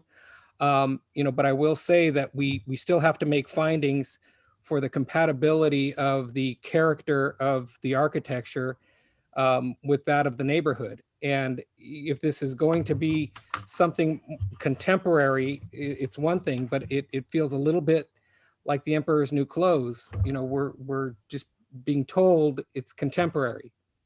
You know, last time we were told by the architect that the style is transitional, you know, and I'm not sure what that meant or means, but now we're being asked to consider this as somewhat contemporary or modern, whereas in reality, I just see it again stripped of any character or well, just character. I'm not even going to say charm, because then that starts to put us perhaps in the realm of Tudor or Victorian and other things that require bric-a-brac. So I don't think it needs that, but I think it does need some strength of character in terms of its modern styling and consistency, you know, around the house. You know, it looks like just wood siding has been added on to some things to make it look like it's a modernization or alteration that occurred when there wasn't some design review. So I'm still having some difficulty with it, but but again, I fully appreciate this going through the design review consulting process. Commissioner Camerado. Yeah, so, you know, I looked at this house and there's another house that made me think about a lot what this house is trying to do. And it's on the corner of Hillside and Vancouver. I'm looking at it now, and it's on the northeast side of the street. And it's a Tudor, but it's a very simple, elegant, they did a smooth stucco. The windows are very simple, and it's a really pretty house. It has elements of being contemporary, but I feel like it's still very traditional in its own sense. And I'd love to see maybe if the architect or the design review consultant can maybe look at that and see what my fellow commissioners think. But that house has always been one of my favorite homes. And I felt like this was trying to mimic that a little bit. I'm not sure, but I don't disagree with my fellow commissioners and that has lost some of the details, but the home on the corner there has very simple but very elegant. And I thought maybe it could be trying to look a representation of that specific home.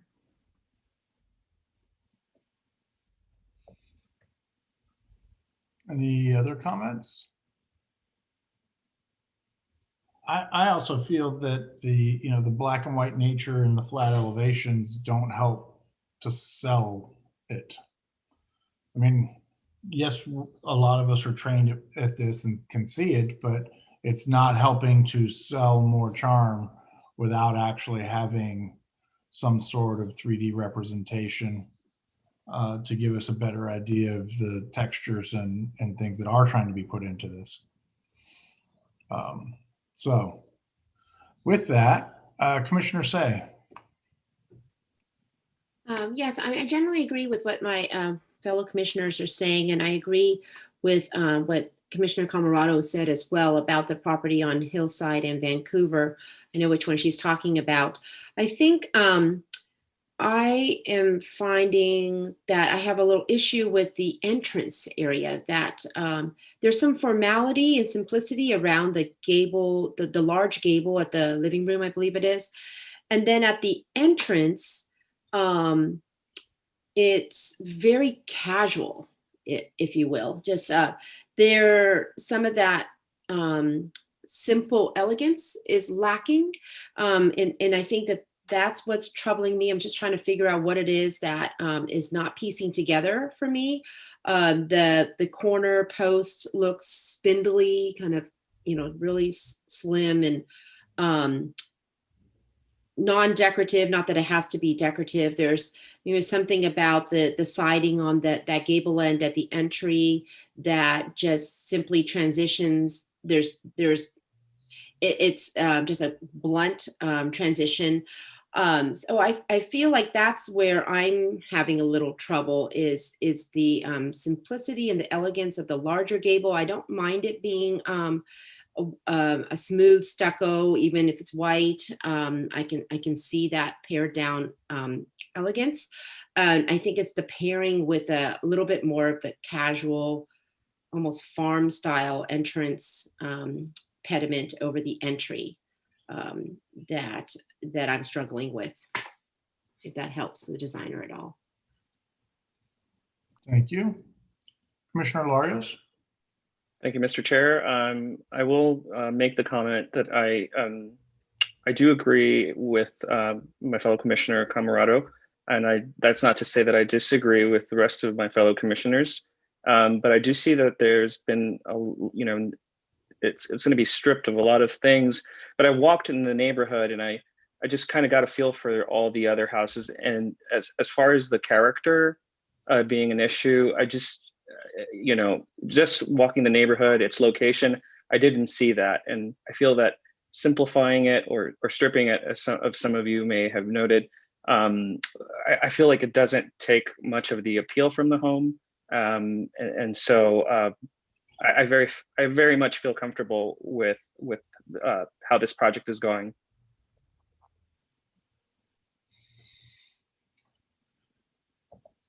Commissioner Say, is your hand back up or you? Yes. Okay. Sorry. I had No, one no more worries. thing to note. Just as you had stated, Chair Schmidt, about just the black and white rendering doesn't really help in this case too. We don't see any vegetation, any landscaping in front of the home. And I think some of those added elements can also soften the look of what we're looking at, basically a black and white line drawing. We don't see any exterior lighting on the front elevation. And so there could be some other elements that could be added to the rendering, or some visuals that could help us in better understanding the intent of the design. Okay, Vice Chair Loftus. Yes, my hand is back up now. I know what I think. So I know the house at Hillside in Vancouver. It's generally in my neighborhood, and Commissioner Taronis and I were on the commission when we approved that. I think that's it's a good example of a likeness to this, I think, except that it hangs together better than this does, I believe. That house is, as far as I can remember, and as far as I can tell, looking at the street view, is simple stucco and very simple windows, not a lot of trim, and it does have a sort of quiet elegance to it. I think I don't think it's a great piece of architecture, but I think it's decent. This one seems to me to be really a little bit confused with the siding and the siding, and the garage door is very plain, and it's like the wood siding, and the what looks like, it's not cable rail, but the horizontal rail is staking its claim in the modernist world, whereas that's not the case on the Vancouver. I think this thing, it seems to me that this is almost there, but it just doesn't hang together very well. And it feels like, I guess I would, if it hadn't already gone to design review consultants, I'd say, maybe needs to be tweaked by a design review consultant. It just feels to me like it needs a little bit more work to make it make sense. I don't mind that it's quiet and simple, but I was a little bit confused by the comments on the video, and then seeing what appeared to be no changes at all, except that trim has been taken away. That's how I'm seeing it at this point. So it feels like it's almost there to me, but it requires some reorientation, I think. Commissioner Tronis. Yeah, I think I've just sort of put my finger on what's troubling, and it Commissioner Say's comments on the entry is what have led me to, it sort of crystallized my thoughts. And I think what it is it's the horizontal siding, quite frankly. You know, I agree with Commissioner Loftus that, you know, sort of a quiet, simple elegance is fine. You know, but I would submit that the project could work even better if it were simply smooth stucco. You know, because I think it's introducing sort of a separate personality with that horizontal siding that suddenly feels, you know, it introduces something that's sort of a tract home element that, you know, pulls from the simple quietness of a stucco building. You know, so to try to pull us out of the realm of being too subjective, and because we seem to have a little bit of a split here, Mr. Chair, I'd like to make a motion, if that's okay. Yes, you may. I'd like to make a motion that we approve the project with an added condition that an FYI come back to us with some revisions to the elevation that considers a change to the materials, possibly eliminating the horizontal siding. And I think that would do it for me. I don't know about other commissioners, but I'm going to make that motion. I'll second that. Okay, any discussion? Commissioner Camarado, you had your hand up? No? Okay. If I could, Mr. Chair, I'm sorry, but if I could comment on my own motion, I'd like to make it clear to the architect that if they have some other thoughts on that, you know, that could be part of the FYI, you know, but I think that that would help with the project. Anyway, and so that's why I'm presenting that as an option. Okay, Commissioner Tronis, might you consider within your motion, sorry. It's okay. She's seeing a squirrel. speak Might you entertain a materials board? You know, if we're going to continue down the road of some of this siding and really no color for me to look at, I wonder if we might consider as part of that FYI to include the materials, because I think if we knew what the siding looked like and we saw and felt more contemporary about it, then maybe it might sell. Okay, yeah, I'll add that to the condition that be part of the FYI that come back, either a materials board or a sheet that has the materials laid out in color for us. Okay, and Vice Chair Loftus, you were our second on that, right? I will second the amended motion as well. Okay, any further? Yes. Sorry, I wanted to add some items to the motion as well. Just I'd like to see that the finish approach to the entrance or the pediment is addressing that whole entry area.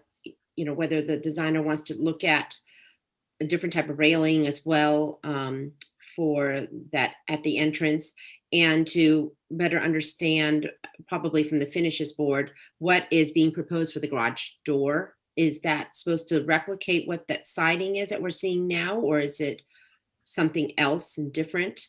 And I'd like to add exterior lighting, if there are plans for exterior lighting, that is also reflected on the revised submittal.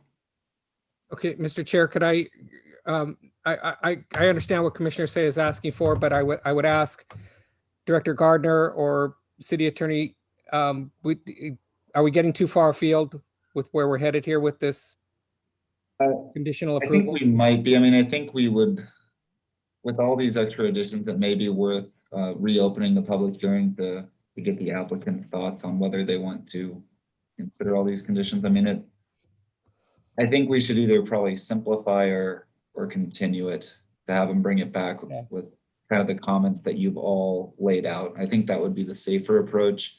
I'd be a little wary of adding all these conditions and kind of providing that expectation. But I also will defer to Director Gardner if he has different thoughts.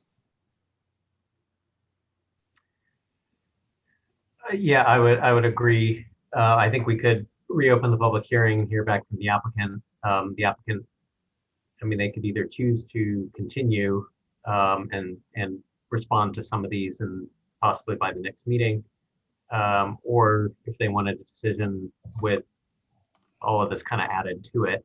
And I see that her hand is up. So Commissioner Schmidt, if you'd like to reopen the public hearing, it'll allow her to give us some direction on that. Okay, we're happy to do that. So I am reopening the public hearing, and Ms. Revisa. Hi. Yeah, honestly, I appreciate your comments. I don't disagree with you about, the sighting at the entry. I think what we're really thinking is something more in like the similar color palette as what's happening with the plaster, the smooth stucco, so that it's not standing out per se as a really different element, but just giving it a little bit more texture. But I could see that, I could see stripping that siding away and having that element continue as that smooth plaster as well.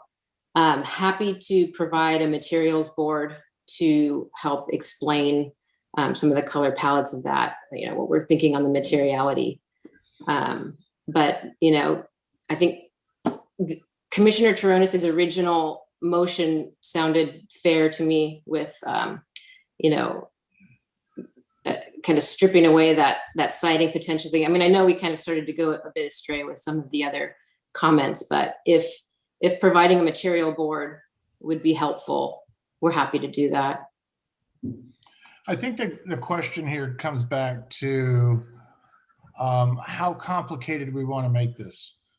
At least for me personally, I actually think the continuance and giving you an opportunity to come back with a full package that you've chosen, not maybe what we have chosen for you this evening, but I think you've heard a fair amount of opinion here by all of us. And then I think that if you were to come back with a solid response again, and potentially the material board would help, or some ability to see the elevation a little bit more realistic, would really help us go a long way, because we're definitely not in the realm of this is like many of the other projects that we see. So we would like to be able to help you move this forward. But I think that if we halfway it now, we're going to be somewhere halfway later not happy. Does that give some fair direction? Yeah, I understand. So with that said, Director Gardner and City Attorney, are we giving them adequate direction? And can we move forward with a motion on this after I close the public hearing? After you close the public hearing, I did see Commissioner Taronis did have his hand up. Well, the decision to continue the item is completely within your discretion. The reason to open up the public hearing is to determine whether or not that was something that you felt it was worth doing, or whether we wanted to make the additional conditions of approval as you were considering. So once you feel that you have the appropriate level of comfort on which decision you want to make, then you can absolutely make that decision, because again, the decision to continue is within your discretion. Thank you, sir.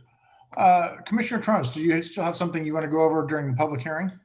No, I'll hold my comments until you close the public hearing. Thank you. Okay. Anyone else or anyone from the public wish to speak at this time? Well, no, I'm sorry, Chair Schmidt. I should ask this question because the applicant might want to opine on this. There is always the option of denial, and if we move to deny the project, then you then have the right to appeal to the council.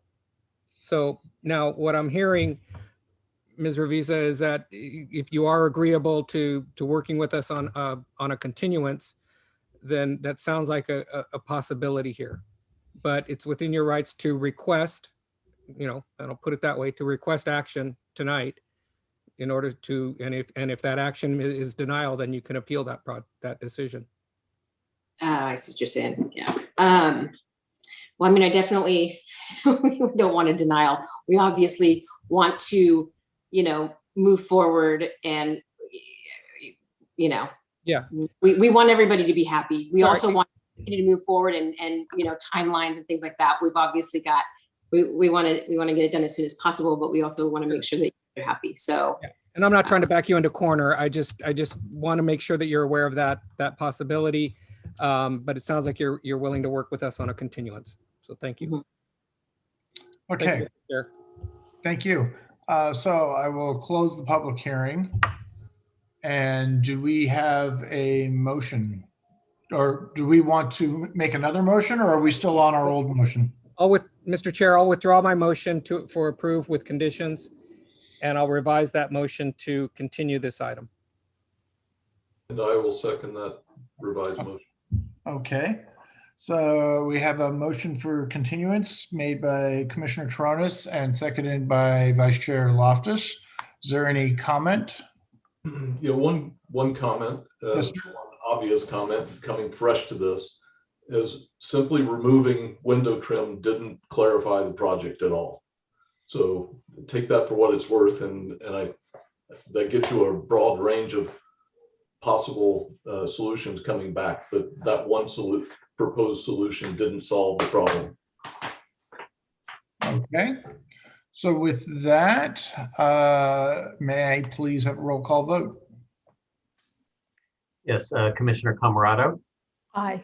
Commissioner Gall, Aye. Commissioner Larios, Aye. Commissioner Toronis, Aye. Commissioner Fay, Aye. Vice Chair Loftus, Aye. and Chair Schmidt. Aye. So the motion carries 7-0-0-0.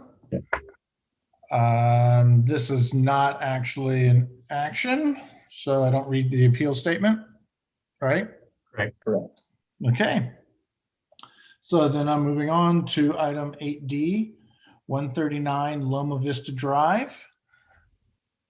If you're the applicant or the applicant's representative, please raise your hand so that we may be prepared for you to speak at the appropriate time. If possible, we ask you to turn on your video at that time. Were any commissioners not able to visit the project site, or do any commissioners wish to note any ex parte communications regarding this project? Okay, seeing none. Let the record note that all commissioners present have visited the project site. Can we hear a staff report, please? This is an application for amendment to design review for changes previously approved for first and second story addition to an existing single family dwelling. This is the second time that an amendment application is before you for the site. The project was originally approved by the Planning Commission in December of 2019. And when the project construction was nearly complete, the applicant submitted an FYI for proposed as-built changes to the previously approved project. The commission voted to pull the item for further review, and the applicant submitted the required amendment, which was then denied without prejudice at the March 8, 2021 meeting. Since the denial without prejudice, the property owners have submitted revised plans and a letter of explanation. The requested revisions are all listed on page 2 of your staff report, and many of the originally approved architectural features are now being proposed to be put back on the project. There are 14 conditions of approval for your review with this amendment. That concludes my staff report. I can take comments, but the applicant is here if you wish to speak with them for clarification as well. Great, thank you. Do you have any questions for staff at this time? Okay, seeing none, I'm going to open the public hearing. Would the applicant please come forward and state your name and anything else you'd like to add about your project? Hi, good evening, commissioners. My name is Brandon, and the owner of the property. And for this project, we have some as-built is different from the original approved plan. So we would like to change to the original plan as much as possible. And we are taking the recommendation from last meeting to install a trellis above of the existing garage door. And we are looking forward to move in as soon as possible and have the project to start again. Thank you. And also, my architect is unable to attend this meeting, so hopefully I can ask the question as the best I can. Thank you. Thank you, Brandon. At this time, do we have any questions for the applicant? Vice Chair Loftus. Yes, I noticed that the letter that the owner has written dated April or received the 28th, dated the 28th, says item 3, remove and rebuild the railing back to the originally approved plan. But I don't think that's the case. The originally approved plan had a railing that started at some height above the porch floor, and the new one runs all the way to the porch floor. And I'm not, I guess the question is, which do you intend to do? Is it what's drawn or what's stated in words? Oh, I think that's a mistake for the letter. We would like to do the letter, do the handrail as the proposed. The letter is not wasn't updated to. Okay, all right. Okay, thank you. That helps. Commissioner Gall. Yeah, on what is it? The 1, 2, 3. You have down here, install wood corner board trim around all edges of the house. Does that include the stucco or just on the second floor? Because it doesn't show on the drawing. Actually, I am confused. I was told that I have to install the corner board like on both like the siding and the stucco. But my architect told me I don't have to do Yeah. Right. I don't believe that it was on the original approval, and personally, I think it would look better without it on the stucco. Okay. Okay. No problem. Okay, that's the only question I had. Commissioner Say? Yes, thank you. So in the approved elevation, the handrail did not carry across the front steps that lead up to the porch. On your proposed plan, that railing is shown, and currently you don't have that railing built. So I'm just curious if your plan is to add that handrail alongside the steps or not. As proposed, I think for the safety, we are proposing the handrail on the steps. Okay, so we should follow then your proposed plan. You will be building the handrail along the steps. Yes. And then looking at your item where you are planning to install trim along all first floor windows and doors. There is at least one condition I see, which is to the left of the entry side light. There doesn't appear to be enough space for you to carry out the same dimensional trim that you have currently trimmed, at least on the second floor. I think what you're trying to do is, I think you're trying to propose that the same trim on the second story of the home is going to be carried out on the first floor. Is that your plan with this bullet point?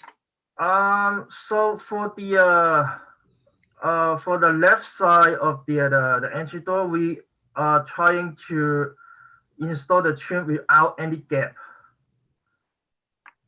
Yeah, I think even without any gap, there isn't sufficient space from what I could see. I didn't take a measuring tape to it, but it looks like you may have a problem there, having that trim match the dimensions of the trim around the house. Okay, so what's your recommendation? Should I like don't install the trim? No, I mean, no, not necessarily. That's not what I'm saying. I just needed to point out to you that there is that condition there. I don't know if that means you modify the dimensions of your casing around the windows, and then that would carry out upstairs as well. I don't know. I'm not trying to tell you what to do. I just wanted to let you be aware of that situation. Okay. I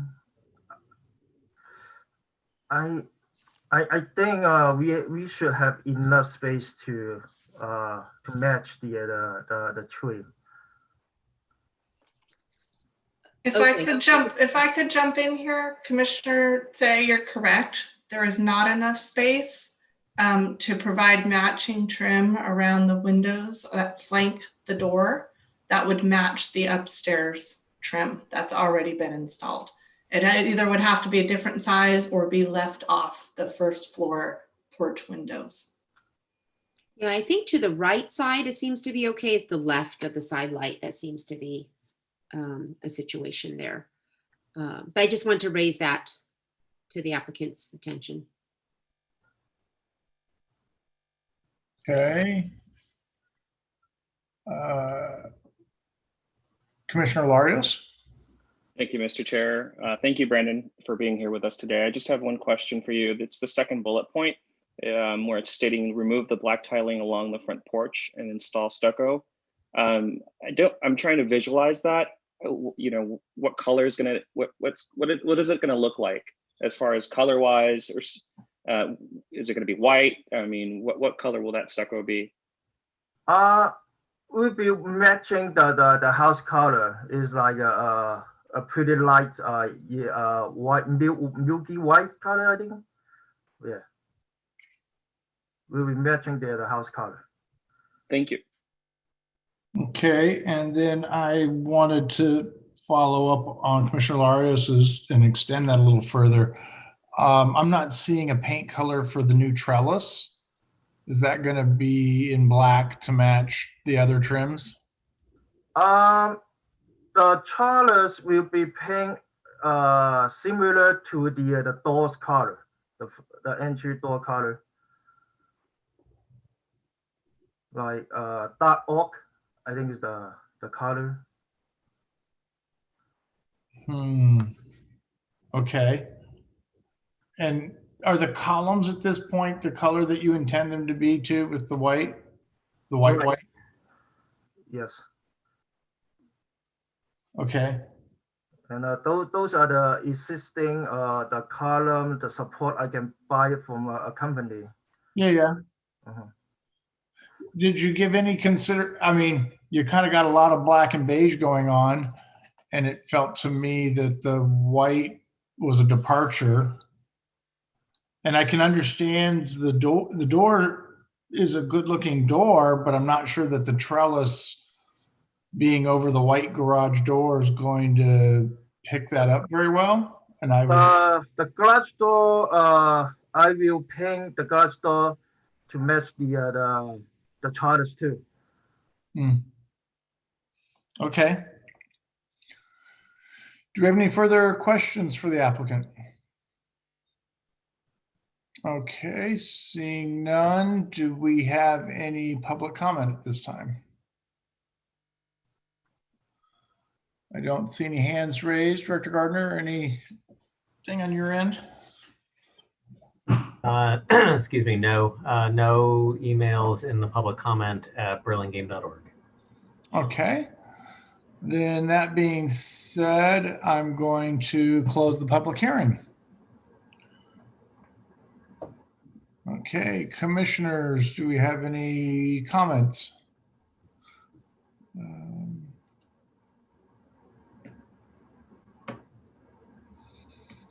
Commissioner Tronis? Yeah, I appreciate them revisiting and taking our comments to heart. I think that the previously proposed transom windows over the garage were not really going to work. You know, I like the fact that they've gone towards the trellis. You know, some of the other changes, they're really just sort of asking for permission at this point for what's been built. You know, like the corner boards up on the second floor, they're already in place. The stucco band that was right underneath the eave, it's not there, so they're asking for permission to just continue the wood siding as has already been placed. You I agree with Commissioner Gall. The corner boards don't need to be on the stucco or shouldn't be on the stucco. And I think that that stone that was placed is really out of place, and especially since it's just a thin veneer right on that front only, I think it's better to just have that stucco base for that front porch. So all of that said, I can accept the changes that are being proposed and see the project move forward. Okay, any other comments? Commissioner Gall? Yeah, I was going to ask Commissioner Toronis, was that a motion? Because if it's not, I would make a motion with all the conditions that you just stated, that we approve the project. Yeah, I'll second that then. Okay. We have a motion by Commissioner Gall and a second by Commissioner Toronis. Any discussion? Yeah, I had one comment. In the past, and I could be wrong, but typically I don't think it's in our purview to discuss colors and finishes, yes, but not colors of houses. And I don't think that we should, because if we say, well, if he says, well, I'm going to go with green, then we get into, well, that wasn't the green we were thinking of or something, So I know that there was a discussion about some of those items, and I don't think he should necessarily, or he should know that I don't believe, are going to hold him to those color schemes or what was discussed. Okay. Vice Chair Loftus? Agreed, but just for future reference, I think that we sometimes, if a color is integral to a material like a metal roof, we do discuss colors, because those are not things that are easily changed. So I think the rule of thumb has always been, for me anyway, if the color can be changed easily and readily and is commonly done, then we don't talk about it. But if they're proposing bright red metal roofs, that's a different thing. Right. Paint's a different animal, and they could always change it after they get approval anyway. So, Commissioner Larios? Thank you, Mr. Chair. I just like to note for the record that my question in regards to the color of the stucco was only in relation to the character of the structure and how it fits well with the neighborhood. So I didn't really make comments about any color schemes or preferences. I just wanted to know so that I could visualize it in my head. So I just wanted to note that. Okay, thank you. Okay, without any further discussion, we have a motion by Commissioner Gall, a second by Commissioner Toronis. We ready for a roll call vote? Commissioner Camarado? Aye. Commissioner Gall? Aye. Commissioner Larios? Aye. Commissioner Toronis? Aye. Commissioner Say? Aye. Vice Chair Loftus? Aye. And Chair Schmid? Aye. Okay, motion carries 7-0-0-0. An action by the Planning Commission is appealable to the City Council within 10 days of the Planning Commission's action. If the Planning Commission's action has not been appealed or called up for review by the City Council by 5 p.m. on the 10th day, the action becomes final. In order to be effective, appeals must be in writing and must be accompanied by an appeals fee of $1,075, which includes notice and costs. Congratulations. Okay, so that concludes our regular action items. Moving on to item, let's see, 9A has been pushed off to another meeting, correct? That's correct. So now we're going on to 9B, 1349 Cabrillo Avenue. Let's see. If you're the applicant or the applicant's representative, please raise your hand so that we may be prepared for you to speak at the appropriate time. If possible, we ask that you turn on your video at that time. Were any commissioners not able to visit the project site, or do any commissioners wish to note any ex parte communications regarding this project? As I see, Commissioner Camarado has recused herself from this agenda item. Any other comments? Okay, seeing none, let the record show that all commissioners were able to visit the site. Okay, can we hear a staff report, please? Yes, the applicant is proposing to replace the existing single-story house at 1349 Cabrillo Avenue with a new two-story single-family dwelling with a detached garage. There is an existing protected redwood tree proposed to be removed for construction of the new detached garage. Application for protected tree removal permit has been submitted to the Parks Division and is currently under review. In summary, the applicant is requesting design review for a new single-family dwelling and detached garage. There are 2 received after communications that have been sent to the Planning Commission earlier today on this item, and you should have received that in your email. And with that, I am available for questions of staff. Great. Do we have any questions for staff? Okay, seeing none, I am going. Sorry, I had one quick question. I'm Yes, sorry, I Commissioner didn't Say. raise my hand fast enough. On the rear elevation, it looks like the declining height envelope has been penetrated, but I'm guessing it might be a drafting error. I just wanted to double check. On the front it isn't, but on the back it is. Perhaps when we hear from the applicant, he could clarify that. I'm not familiar myself. Okay. Okay, so we'll hold that for public comment. Okay, so I'm going to open up the public hearing. Would the applicant please come forward and state your name and anything else you'd like to add about your project? Tim? Good evening, Commission. Tim Rudins, project designer. You know, in reviewing this with the owners, we did take some time. You know, one of the major items is that redwood tree in the rear. We actually did 2 designs, one with the left side garage and one with the right side of the garage. Having experience with getting scolded and not putting the driveway on the right spot. Also, the neighbors really wanted it on the left side, which basically puts the garage right in the middle of that redwood tree. Also, the owners and a lot of the neighbors want it removed. And you know, I responded to the letter from you know, from this, you know, from the neighborhood. You know, I don't like cutting trees down as much as everyone else, but you know, as she states in her letter, there's barely any left. And for that reason, you know, those are grove type trees. Those are not city trees. They're supposed to be in a grove. I just think it opens up a lot of liability for the owners and for everyone in the neighborhood. And I just, it's sad, but you know, we're going to do our best with the landscape plan to add trees. I think that's really one of the major areas of design on this project.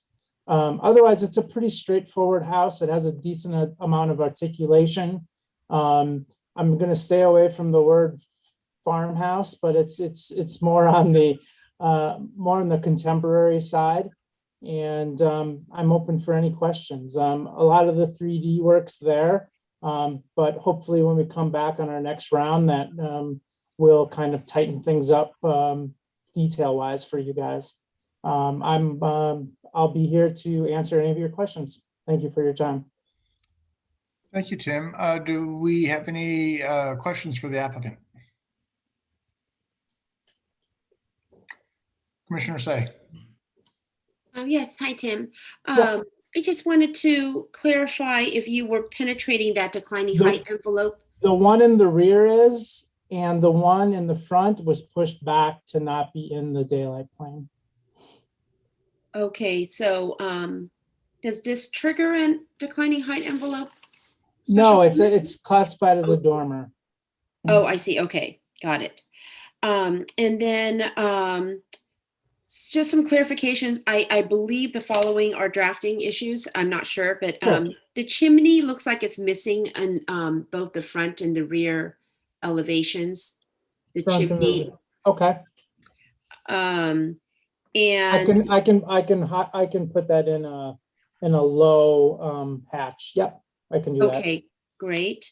There is an eave extension that on the rear elevation on the right-hand side, it looks like the eave extends over something, but I don't think there's anything over there on the left elevation. You see how beyond that front gable that there's an eave extension. I don't believe it aligns with anything.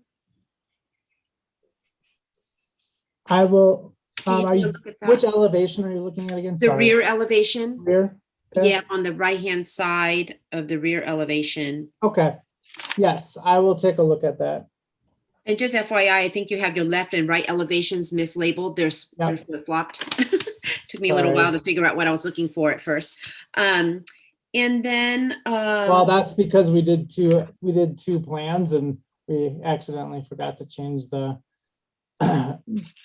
driveway elevation. Yeah. oh, I see. Okay. Yeah. The kitchen windows, just scaling from my plans, looks like the windowsill is lower than a standard kitchen counter height. So just wanted to bring that to your attention in case you want to modify the window sizes there. Yep. And the dimensions, so on the front and rear elevation, starting with the front, the distance from the front right gable on the first floor, the end of the eave as it's dimensioned against the right side wall of the upper floor seems to be different from what's shown on the rear elevation. And so I'm not sure if something should be showing on the rear elevation that's not showing, or something is shifted. Okay. So the eave dimensions, I will. Yeah, it's the I guess the width of the end of that front gable eave on the front elevation to the upper floor side wall, right side wall. That dimension is measuring quite a bit wider than what is showing on the rear elevation. Okay. So something just must be missing. Yeah, I'm sorry, I'm not seeing the plan, so it's hard for me. I'm gonna open it up on my side, so sorry about that. Yeah, sure. Okay. And then I'm not understanding what's happening at, there's like a little shed dormer on the rear elevation on the upper floor. Yep. Where the gable, the top of the roof, the gable dies into the top of this shed dormer. Yep. And I'm not sure how that's working on the side elevation, on the right elevation. Something's not lining up there. Okay. So I think just some drafting. Yeah, I will look into that dormer and make it correct. Okay. Okay, thank you. Okay, Commissioner Gall. Yeah. Hi, Tim. So I was looking at when Commissioner Say started asking about the declining height envelope. I was looking at the dimensions on your front and rear elevations, and on the difference is about what 4 inches from front to back. You got 4'4" side setback on the front elevation on the right, and on the left, which would be the corresponding side on the rear elevation, you got 4 feet. But if I'm looking at the floor plan where the kitchen jogs out at the powder room on the first floor, that looks like it's about 2 feet. So could you just check the dimensions on that? Something seems off there to me. Okay. I'll double check that. The planner we had went through it the first time, so I'll go through it again and go through that. All right. Okay, and then the one design comment I had is on the front elevation, the tall section of the house at the front there on the left, that's 2 stories. Did you give any consideration to breaking that up? I mean, we've had some houses that have been approved that have a 2-story face at the front, even when they change, material. I don't think they've been very successful. Well, what I'm trying to do with that is maybe I'm going to do like a foot overhang. I'm really close to the FAR, but let me see what I can do. How close we are to FAR. I can maybe take a little bit from somewhere else and do an overhang and create the corbels that I'm doing on the driveway side, which I think will help that flatness. Yeah. Okay. Understood. Yes. I got that. All right. Thanks. Commissioner Toronis? Yeah, thank you. My question, Tim, I had the same question regarding the chimney that Commissioner Say was asking about. Didn't see it on the front and rear elevation. So, yeah. I'll put those on. Okay. I'm looking at, I appreciate your outreach to the neighbors. But it looks like you sent a letter around to all the neighbors, and you mentioned that Michael Callan has a new landscape plan that will create more privacy.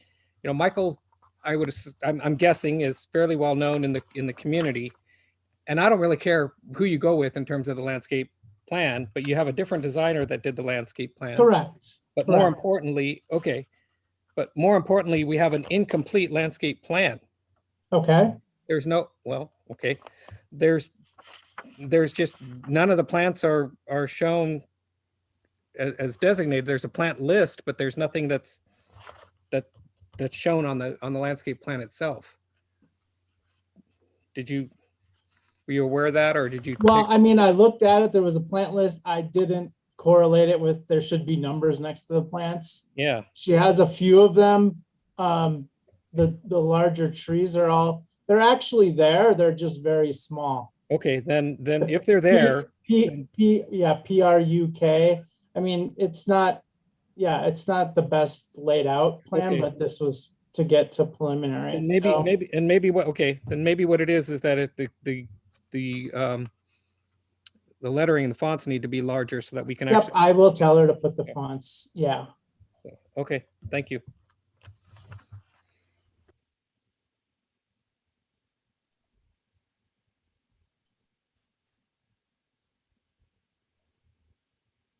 Sorry.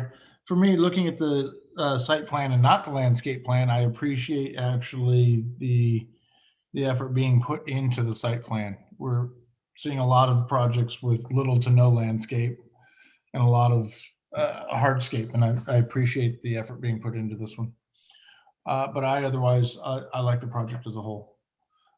Is there anybody else with any comments? Let's see, we are still in public hearing, actually. So let me see if there's anybody else who wishes to speak at this time. Okay, I have Jennifer Pfaff. Please come forward and unmute yourself. Hi, good evening. And welcome, new Commissioner Larios. I appreciate the email you sent to my question about flipping the site plan, but I'm still not entirely happy with the answer. No, well, I'm not, because I understand. I'm not. No, can you let me talk, please? When you purchase a property like that with a significant tree on it, if you really understood Burlingame, you'd realize we're the city of trees, and such a tree of stature like that, that's actually placed pretty nicely in the back. I would have hoped, like many other contractors that work here, that or designers, that you would have tried to kind of work the design around it. It doesn't look that difficult. You mentioned that it's impossible to put one of those trees on a 5,000 square foot lot, or whatever it is. I guess it's is it 6,000? I don't even know. 6,000 square foot lot. I have a 5,000 square foot lot. I have a tree about that size. I actually have 2 trees of different types. One is a redwood, And I don't have a maxed out house, but I have a pretty big house. So I'm very disappointed actually that more of an effort wasn't made. And with regard to the placement of the driveway, on the other Bernal house on the 1400 block, you had no problem at all putting the driveways. There's no pattern at all on those driveways. So I think that isn't necessarily the reason. I mean, a driveway is a driveway, and there are some that are not following the pattern exactly. So I'm just disappointed. I have to tell you, I'm very disappointed in the decision that was made here. So just wanted to get that out there. Thanks.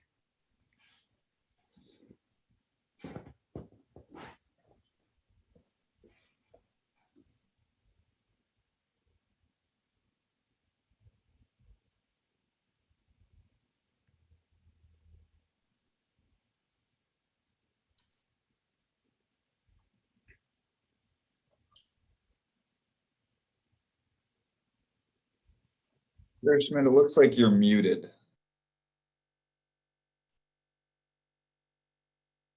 Okay, am I unmuted? Yeah, sorry. I'd lost the participants. That's why I don't know who was next. Next we have F. If you'd like to come forward and unmute yourself.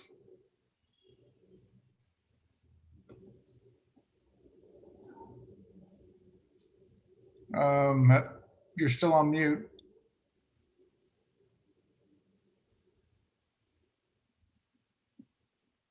Okay, well, why don't we go on to the next person and we'll see if he comes back. Brian Ben. Yes, good evening, commissioners. I hope you can hear me. I live nearby, and I've been in Burlingame for 24 years. And I've seen many houses built in a way that protect the existing trees. And I think in this case, this magnificent coast redwood, we know it's in good condition, it's healthy, and it's relatively young. You know, these trees take 400 to 500 years to reach maturity. We also know that the bark of these trees is resistant to insects and fungus and fires.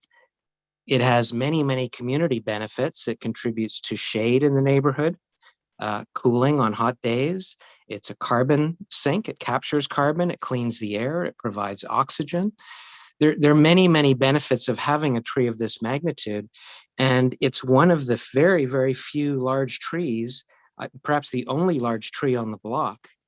And more broadly in Burlingame, you know, we're losing a lot of our big trees. And we know in the near future, we'll continue to lose our largest trees, including those along El Camino Real.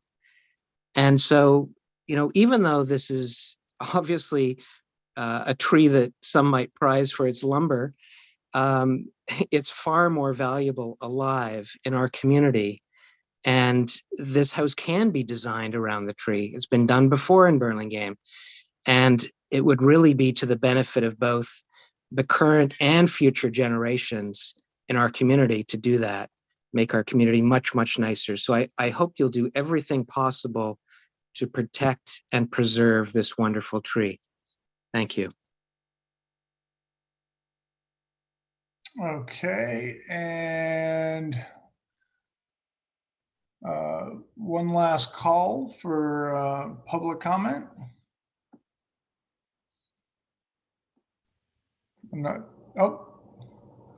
F. I'm here. Can you hear me now? Yes. Yes, we Okay. can. Go ahead, sir. Good. I'm a neighbor on the block. And two items. One is I only live a few doors away, and I've had no outreach from the developer or the contractor or anyone regarding anything about this project, which I'm rather disappointed in. Second thing is, as you're well aware, we are on the block where Our Lady of Angels School is, and the traffic pattern is extraordinary. The school has worked diligently to get a good traffic pattern, and it's working well for the neighbors and the school. I would like to make sure that the contractor, the developer, the workers all respect that traffic pattern by not parking on the block during school days, because the teachers take up all the parking and they will get here after construction starts, and have the developer schedule deliveries, large deliveries for off-peak traffic time. That means when their kids are coming to school in the morning or when they're being picked up in the afternoon, because the traffic will back up all the way to Easton and around the corner. And having a big truck dropping off rafters is going to create a complete mess. So I think that needs to be taken into consideration, that the property is located directly across the street from the main access gate for the school for pickup traffic and drop off traffic. So those are my two things that I wanted to get across, that no outreach and the traffic patterns on the block need to be addressed. Thank you. Thank you, sir. Okay, unless we have any other public comment. Is it possible that I can just respond to the public comments? I believe because we're still in public comment, that's still RK.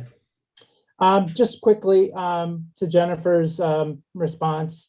I've been in the community for 20 years. I no longer live local, so I do understand. So that's number one. Number two, we have drawings of the house, both left and right. And correct, we can do it the other way, but there's an issue. There's always issues. Some of the neighbors, basically the neighbor next door wanted the garage to be on the other side because of the general, basically the general design of that block, which makes sense. And that's kind of been, the MO of the Planning Commission and planning. So I have made that, I've made two designs. I want them to understand that I don't do this in haste. You can talk to the owners. They have the first set that went out to the neighbors. So just want to clear the air there. I do care about my projects. Number two, on the outreach, we only outreach to the neighbors that are connected to the house. I'm sorry, Mr. F, that you didn't get outreach, but normally it should just concern the people that are connected to the lot. But you do get noticed from the city. So I do send a letter out to everyone that is connected to the property. So that's all I kind of wanted to say. And,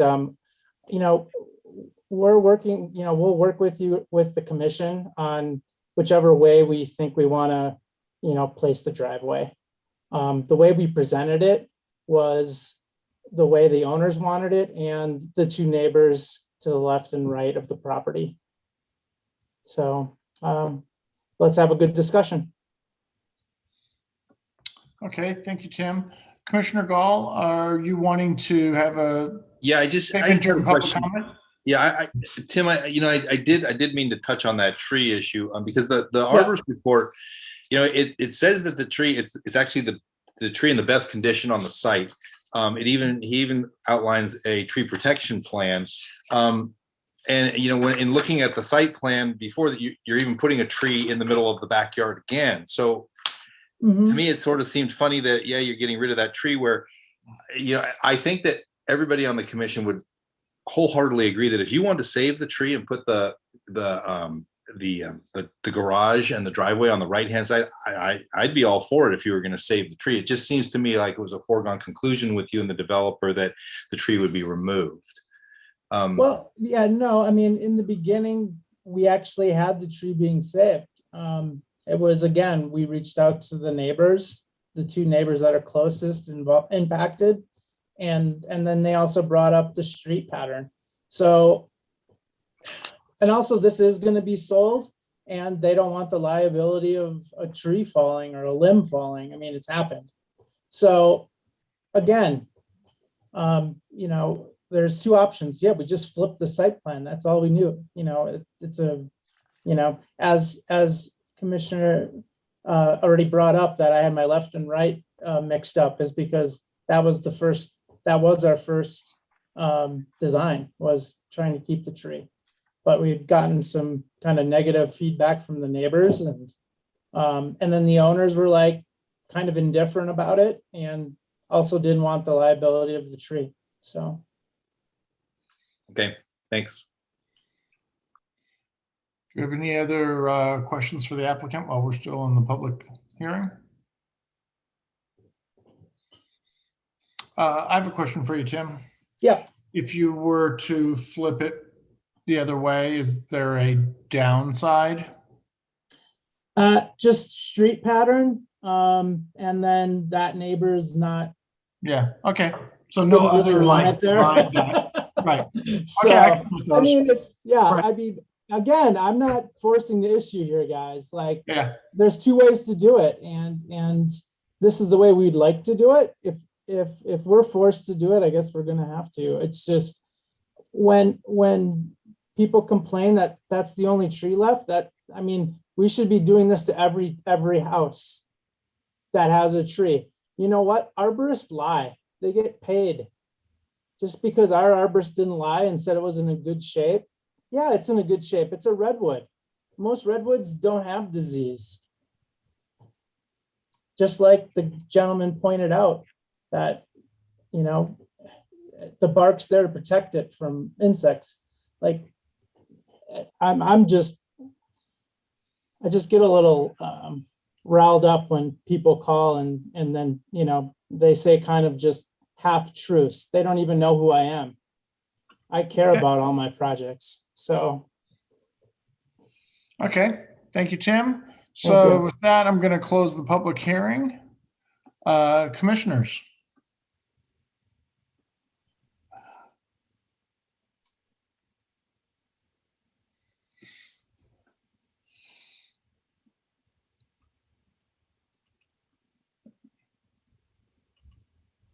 Okay, Vice Chair Loftus. Yeah, so I'll jump right in. I think this is a really nice project. I think it's very well articulated. I think it's very attractive. Somehow it's very compact, which surprised me a little bit. It feels like a very compact house, which I like. So that's the architecture, and I don't mind that you call it a farmhouse if you want to. It's contemporary. Let's call it that. It's truly transitional, I'd say. On the tree thing, so I have a little bit of a different take on this. I know that we are the city of trees, and I think that's fantastic. But there are some trees that don't make sense. The eucalyptus should never have been planted, and I know why they got planted, and I know why they're still there, because we're the city of trees. But they're very dangerous, and they're very hard to maintain, and we've had some crash down in our backyard. So they should never have been planted. They didn't belong here. And a few years ago, I spent about a year and a half helping entitle a huge project nearby. And I heard arborist after arborist after arborist come in front of a city council and say redwood trees are not native to this particular climate. They are coastal trees, and they collect fog from the air, and it drips down, and they can gather 500 gallons of fog out of the air, and it drips down onto their very shallow root structure.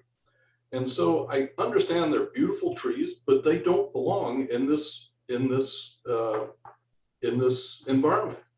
And it would behoove us to do a little bit of research on this.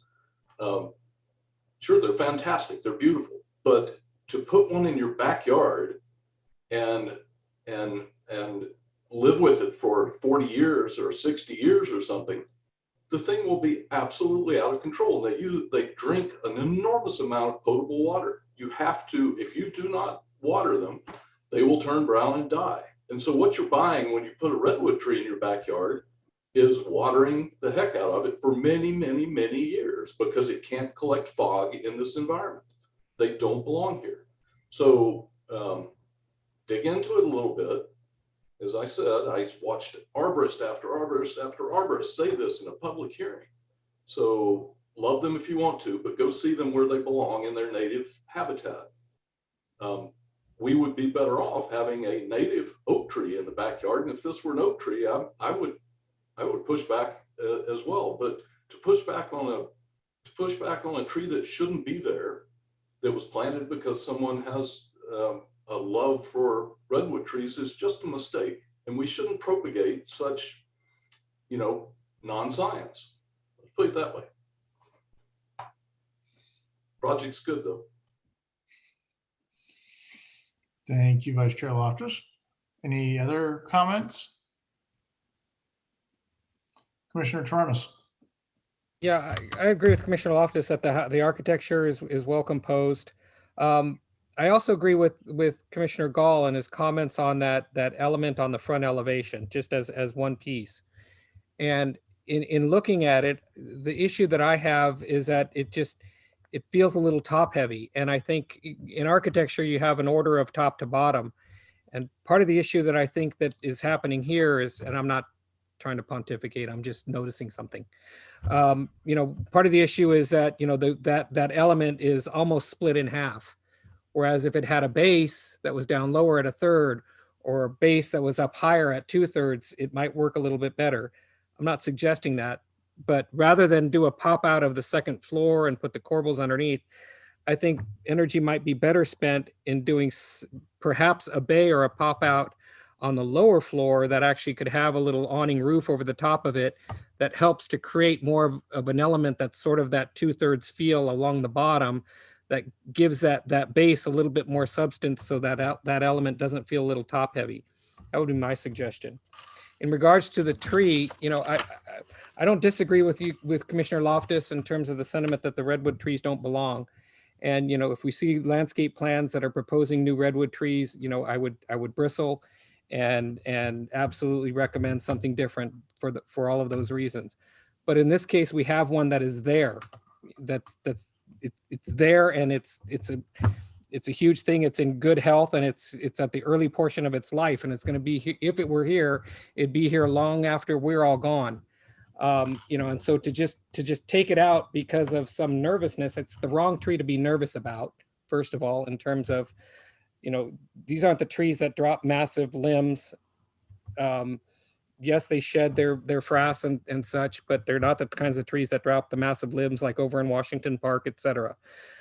I'm going to stop short of insisting that it remain, but I would encourage that be considered as just a thing that will last hundreds, if not thousands, of years. And so that's my only point.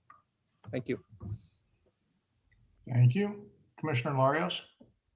Thank you, Mr. Chair. I just wanted to note, I love this project. I really like the look and feel of the home. I feel it does fit with the neighborhood.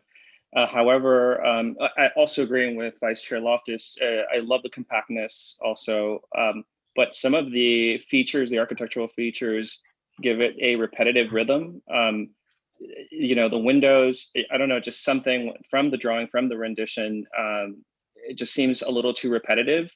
And that kind of doesn't really, if you walk around the neighborhood, it just doesn't feel in line with the rest of the neighborhood. But otherwise, I love the project. And in regards to the tree, I think the tree, is also placed to the character of the neighborhood. A lot of people feel a sense of belonging. So I would, instead of being adamant, I would recommend, the architect to think about doing further outreach and, discussing more about that with the owner and the neighbor and the rest of the neighbors. Okay, Commissioner Gall. Yeah, overall, I think the project's a good project, but I think Commissioner Larios comes up with a good point. There is a certain amount of repetitiveness, which I thought sort of lent itself to a little bit of lack of detail, but I think that maybe if you played with some of those windows, that might help out. Again, I think Commissioner Toronto's had a good point, expanding on my point about the front element. Something needs to be done there. And to get into the tree just a little bit more, I know that the house is going to be sold, so it's a developer that's doing this, so they want to maximize the square footage. But an attached garage, I know it eats up some of your square footage, but it would solve the problem of having the garage in the back. You could put the driveway on either side, and if you worked with the tree, you could make it something that was a real nice element for the backyard, if you had the patio open up to it and use the tree as an architectural or landscape element, because it is already there. I agree that redwood trees typically don't belong in residential neighborhoods. They make a mess, but it's a tree that's in really good shape, and it is part of a still a small grove that is there. So I would encourage the designer to look again at this design and see if you could make something work around it. Thanks. Thank you, Commissioner Gull. Okay, I just wanted to weigh in a little bit and kind of on Commissioner Gull and Taronis's point. I think that on the front and the rear elevation, those two-story elevations are flat. And I think that Commissioner Taronis's recommendation of a potential pop-out or roof element for this bottom floor could actually hit right in that sweet spot to give that that wall some relief. And so I would encourage that. Otherwise, I think it's a good project and would love to see it go forward. Commissioner Say. Thank you. I would agree with my fellow commissioners who have commented on the design of the home. I agree with Commissioner Taronis's idea of building upon that front face and adding some articulation there to improve the design of the front elevation. I too was very impressed with the compactness of the floor plan. There's 5 bedrooms. Well, I think it's 4 plus an office, is it? That there are so many bedrooms, fit so tightly on the floor plan, but not feeling small. And other than the correcting the drafting items that were mentioned earlier, I think the house looks very nice. On the tree front, well, I guess first on the driveway location. So the current house is such that the driveway is on the right, and the neighbor to the left, though, probably would appreciate a driveway on the left side of the property, currently experiences and understands the streetscape here, where the house is up against the left side of the property. I feel that this tree, though it may not be indigenous to this particular part of our city, is in great shape. I think that the arborist took a lot of care to write a very thorough report about the tree and its condition and how to protect it during construction and going forward.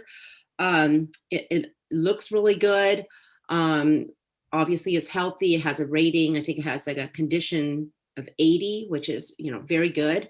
And so I would appreciate trying to keep and retain the tree on the property, and flip the driveway to the right-hand side with if it's a detached garage that the applicant would prefer, then have the garage on the right-hand side of the property.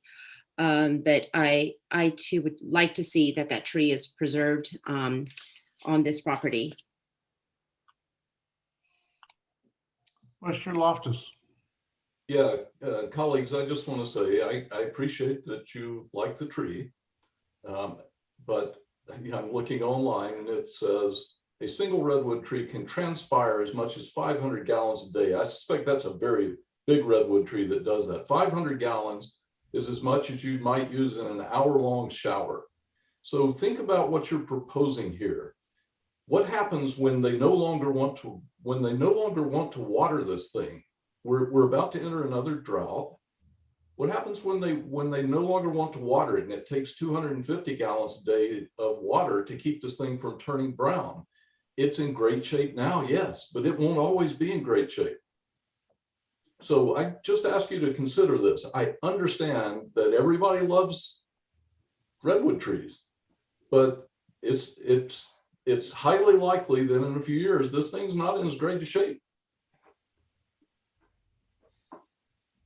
Okay, thank you, sir. Commissioner Taronis. Yeah, Commissioner Loftus, I don't disagree. I understand those statistics, but I'm not comfortable then, because by that criteria, we should go and start cutting down all of the redwood trees anywhere that's not up on the coastal range or not anywhere where they can collect fog. And I'm not comfortable with that. So that's all. Thank you, though. Commissioner Larios. Thank you, Mr. Chair. Vice Chair Loftus, I completely agree with Commissioner Taronis on that. By that standard, then we have to chop all the trees down. I think if it was a new project and they were thinking about installing a redwood, I think that's the moment that we could intervene. But when you have a great tree like this, I think we should, instead of being adamant one way or another, I think more outreach needs to be done. And so I just wanted to make that comment. Thank you. Okay, with that said, I think we need to come to a motion. And do we have someone with a motion? I'll make a motion. Okay. I'll make a motion to bring this back on regular action. Okay, and do we have a second? I'll second that motion.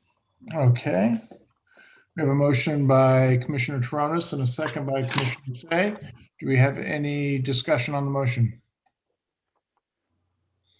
Okay. Can we have a roll call vote, please? Commissioner Camerado.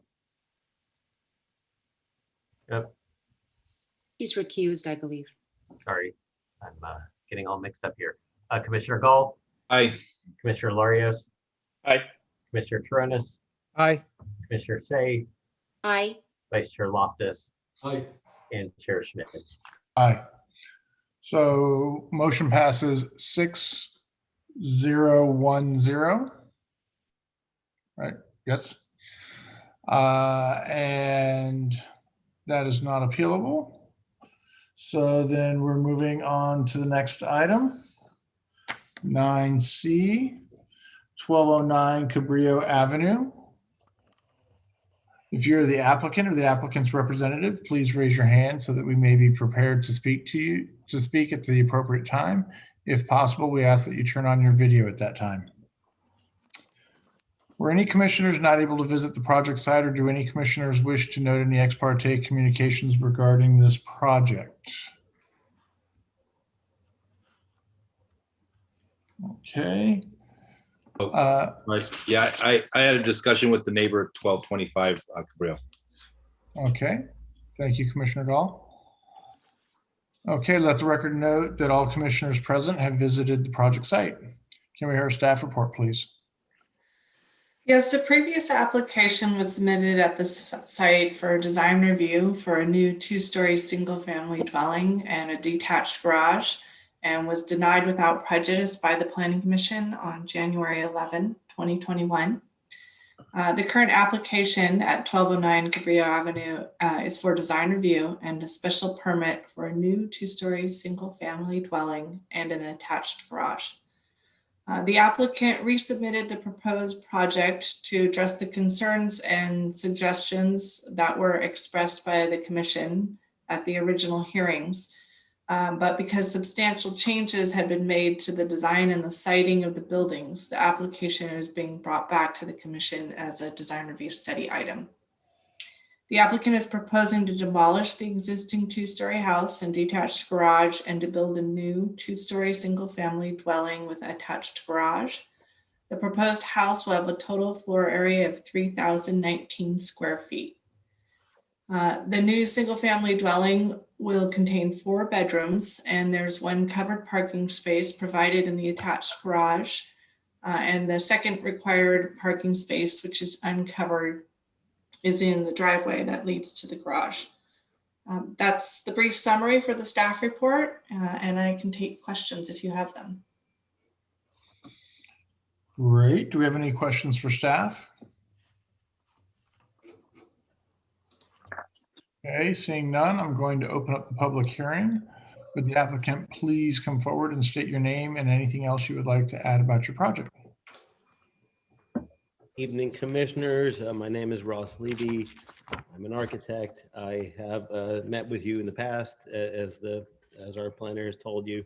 This is a revision to a past submittal. And we really taken to heart the comments that were made in the past and tried to match those to the program that we're trying to achieve, which is something that's seamless indoor-outdoor living that includes a swimming pool and an accessory dwelling unit. So in order to do this and to create a useful site plan, we have now attached the garage as you heard in the summary, and we reduced the square footage in concert with what is required for an attached garage. We've rotated the swimming pool by 90 degrees to address concerns that were expressed by the neighbor to our east. And we've located the ADU along the rear lot line with a flat roof, a very simple structure just to minimize its presence while creating that feature. In terms of style and form, we're trying to maintain some of the architectural language that you saw previously, but to give a lot more variety in the overall shape of the building and a lot of consideration to the neighbors in terms of the daylight plane and the form and articulation of walls, the real reduction of any two-story walls and any long walls whatsoever as a function of the detachment and the turning of the ADU. The attached garage is consistent with the pattern on the street in terms of driveway location. We worked with the neighbors to the east to talk about landscape barriers and some other things that they're interested in seeing. We've centralized the front door and made it much more prominent to make a friendly gesture towards the street. And as previously, there'll be a great amount of attention to detail, and there's a lot of detail built into these renderings that's meant to be commensurate with the neighborhood that we're in and consistent with what our neighbors have. So I think that will do for now. And if you have any more questions, please feel free. Great, thank you. Do we have any questions for the applicant? Commissioner Tronis. Yeah, thank you. So Ross, you said you've given it a lot more variety, and I have to say you've definitely done that. There's a lot going on, and so I want to drill down just a little bit, and it's sort of in regards to the detailing. And I don't want to get into construction detailing. That's not our purview, obviously, and I'm not looking for any of that. But my question is, have you guys, as you've developed the design, do you have design sketches or that you're doing sort of on the side? I would assume that to show how the pieces are going to come together, and because here's where I'm coming from. There's a number of elements that sort of come together in a single line format on the elevations, and I know we're only looking at schematics, but for example, there's a number of windows that are shown with just a single line. There's not a frame around them. The sliding doors are shown with just two simple lines, and there's not a sash that's indicated. Have you looked at it in a secondary layer offline to know that all of this is going to work and come together as planned? But yeah, we're still on. Yeah, I think we have some pretty clear ideas about how we're detailing this. And I think, rain screen is the sort of the operative word, which tends to sort of conceal what we traditionally see as trim. So I think that's, but that said, I think I'm aware of trim and casing as a phenomenon. And I think these are things that can be introduced if it feels like there's an element that's missing. Yeah, no, and it's not so much I'm sorry, Ross, but I just want to make sure my question is clear. It's not so much trim. I'm not looking to add trim and that sort of thing. I get the clean lines of what you appear to be going for in terms of the modern look. I'm looking more internal to trim, like things like the frame of a window and the sash. As an example, you have what you're calling the combination, on your north elevation, you've got the combination clear story and window light, which is a sort of folded glazing that comes across that eave. It's shown there with just a single line at the roof where it intersects with the roof, a single line at the joint where it bends, and then just single lines. And so it almost makes it look like a frameless glazing. That's the intention. Okay, and then, so then, then somehow what you're calling the reveal at the roof line comes in horizontally and meets that glazing on that elevation. You know, so somehow if Yeah. there's a reveal there, there's a pocket or a void that's going to get stuffed with something. And I'm not, again, I don't want to see those details. That's not what we're aiming for. But you're telling me that that single line of that folded glazing is going to butt on its jam side to that reveal, which in just a single line. You know, it's I hear you. I mean, I hear you. I mean, I think that, you know, this kind of a frameless glass detail is, it's doable. We can do it now, and it would have to sit in the plane of the reveal. Like if you and I were going to get technical about this, so that it could be properly waterproof. All of that said, and I think, you know, more to the point in regards to this aspect, you know, there's a certain amount of wishful thinking in terms of that detail. And there's a deeper intention. So yeah, I mean, you know, we can talk about representation and what might actually happen here. But I think, you know, from my standpoint, one thing that I wanted to do was give light into the stairwell. And we talked about this in the past. And Commissioner Loftus made, I thought, an accurate observation about windows, large windows on the sides of buildings. So we basically took ours and we migrated it uphill so that there's no longer privacy issues, but there is still this natural light that's coming into the stair. You were correct about detailing. We could talk about that separately. Yeah, and okay, and I just want to make sure that you're confident that you've done detailing like this and you can make it work. And, you know, yeah, wishful thinking, you know, makes me nervous, you know, and relying on hope, you know, sort of thing. I'm not trying to put words in your mouth and be sarcastic, but I just want to know that if and as we move this forward, that you've looked at the details and looked and you can make this work with the number of lines that we're seeing here. So the answer, Commissioner Terrones, if I might, is like, yes, we have built this in the past. I know how to build this. However, the wishful thinking aspect has more to do with value engineering. Okay, I see. Okay, all right. And, you know, another example, and again, just to try and understand here, you've got the clear story window at the stairwell, you know, and the glazing comes right up to the underside of the roof. And I appreciate the axonometrics that you provided, but, you know, I look at that glazing and there's either there's no header, or you're telling me is the header back of the glazing, and that at that point at which the roof comes down and the glazing hits to the underside of that roof or something of that sort. Do you want me to speak this? I think we can, I feel pretty confident that we can execute these details to achieve the spirit of what we're showing in the drawings. At this point, given, as you said, it's schematic, I would consider it that, you know, it may divert slightly, but we're going to do everything we can to make it achieve the diagram we're trying to do. Right. And I will say that that particular ceiling above that particular set of stairs, we've talked about it wanting to feel elevated. So there is an intention to bring the glass as far up as we can and to bring the structure inboard. Okay. And we've done this too. I mean, again, we can talk with you about details offline. Okay. Okay. All right. Well, I appreciate you dialoguing with me. Thank you. Thank you. Okay, any other questions? Okay, I have some. Can you tell me a little bit more about the roof materials? I just didn't really see a whole lot of mention about what kind of roof. We're still calling it a standing seam roof because our clients were interested in a certain amount of durability and fire resistance.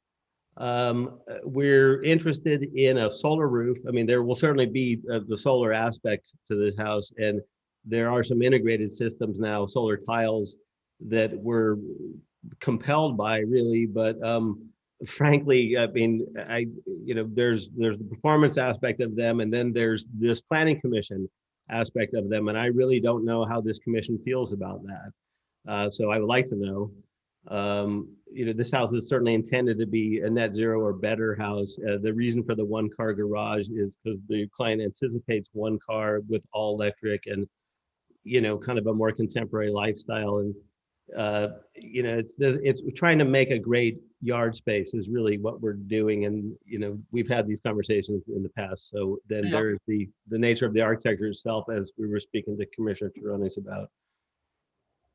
So for me, so maybe the next version of this does start to talk about those questions of your solar, because I'm kind of, when I look at houses like this, I'm always looking for where's the drainage, how are we getting water off things, how are we doing the things that the traditional houses still have to do.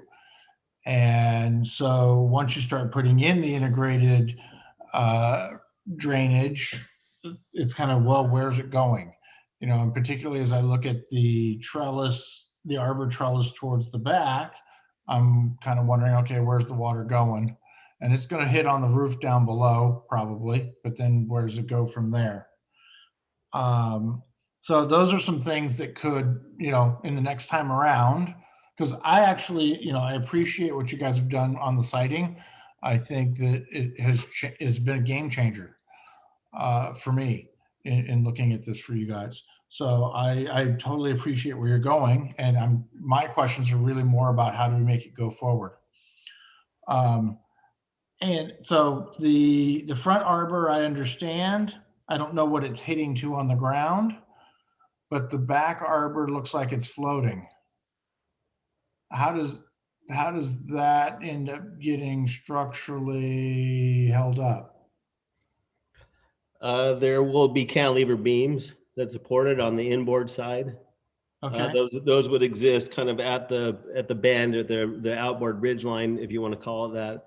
And then, at the, I'd say, about a foot from the bottom to stabilize those tails as well. Okay, got it. There is a suggestion of that in the drawing, if you look closely. Okay. Okay, no, I got my questions in. Thank you. Commissioner Larios. Thank you, Mr. Chair. Yeah, I just have a quick question. From the schematics, and just from my perception and viewing the schematics, I'm looking at page 2, and I feel as if the house is encroaching on the sidewalk, or is literally right on the sidewalk. And when you walk that neighborhood, you notice that all the houses are, have a little bit of a front yard. And I feel like that's going to really stick out, and it's, the neighborhood's going to lose character, or so I'm wondering if that's just a perceptual thing that I'm imagining just by looking at the schematic, because it looks like literally right on the sidewalk. Yeah, indeed it is. However, it's just a distortion due to the rendering ability. But if you look at the plans, you can see it's the setback is commensurate with the neighbors. Great. Yeah, it does look that way, and it's less than scientific the way you place the model into the photograph. Great, thank you so much. Yeah, I noticed on the plan, I noticed the setback, but I know that you also mentioned that this was a very detailed rendering, so I just kind of wanted to just make sure, Okay, Vice Chair Loftus. Yeah, a question about the two arbors. The back arbor, the floating arbor, the cantilevered arbor, it says wood gabled arbor. The front calls out no material. Is that meant to be the same thing? Is it meant to be wood gable, or you propose? I'm worried that it looks like it could be tube steel, but since the other one is wood, I'm trying to figure out whether these two are related. They are related, and they're meant to be the same. Okay. Okay, thanks. Okay. Without any further questions from the commissioners. I'm sorry, Mr. Chair. Yes. I'm sorry to take a second bite, but I just wanted to ask, Ross, have you and or Patrick had a chance to see the letter from the neighbors on the left-hand side, with some of their current thoughts? I had a conference call with them on Friday morning. Okay. And I believe that letter was the basis of that call. So Okay. I would have to say yes. So if you could take a look at that, and when this comes back for action, if you could have a response to some of their comments and concerns, like the equipment, the pool equipment, and screening hedge and some of the things like that. Sounds like they're Yeah, appreciative of the thanks. relocation of the pool, which is great. And we actually gave them a shading study. They were asking about the low roof that's adjacent to their property and some windows. So we gave them a shading study on Friday. Okay, thank you. Okay, great. So I want to open it up to the public. If there's anybody from the public that wants to speak on this item, now would be that time. Okay, I see Steve and Jane. If you'd like to unmute and come forward. Yeah, can you hear us? Yes, we can. Oh, good. Yeah, we're the neighbor on in the small old Spanish revival house to the east, I guess it is. And we wrote the letter, and they were very kind to meet with us and go over everything, and we appreciate that. And the neighbors, the tall walkers, have been excellent neighbors, and we're very pleased that they've been willing to work with us. Yeah, we had 4 areas that we were concerned about. Privacy hedge, I think they agreed to that. The equipment area, noise, I don't know if they're going to move that or if there's another way to make sure that's not excessive. We've heard some of the pull equipment in the neighbor's yard, and that's in a garage, so we know there's noise issues with that.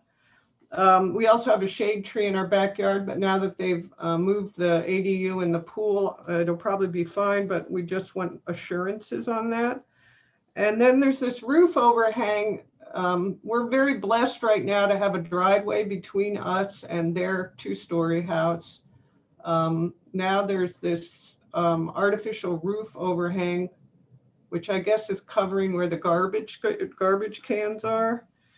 And they sent us a study of sun and shade because we were concerned about it impacting our living room area. I think we're still concerned. I guess we're spoiled because we've had nothing there for 30 years that we've lived here. And I don't know if there's a way to make that an opaque roof or something less intrusive. It's really more decorative than functional because it's not part of the garage per se, from what we can read in the schematic plans. And I also might note that the off-street uncovered parking doesn't look like it lines up with the garage in terms of where the doors are for the garage. I think it's going to need to be adjacent to the arbor at the front. But that's a detail that can probably be worked out later. So thank you for letting us speak. And we're very excited that the tall workers are going to stay in our neighborhood. And we look forward to having them continue as neighbors. Great. For your comments. Don't believe that we have any others at this time. Director Gardner, do we have any other written communication beside that of the people who just spoke? No emails to publiccomment@burlingame.org. Okay, thank you. So I'm going to close the public hearing. Commissioners, comments? Oh.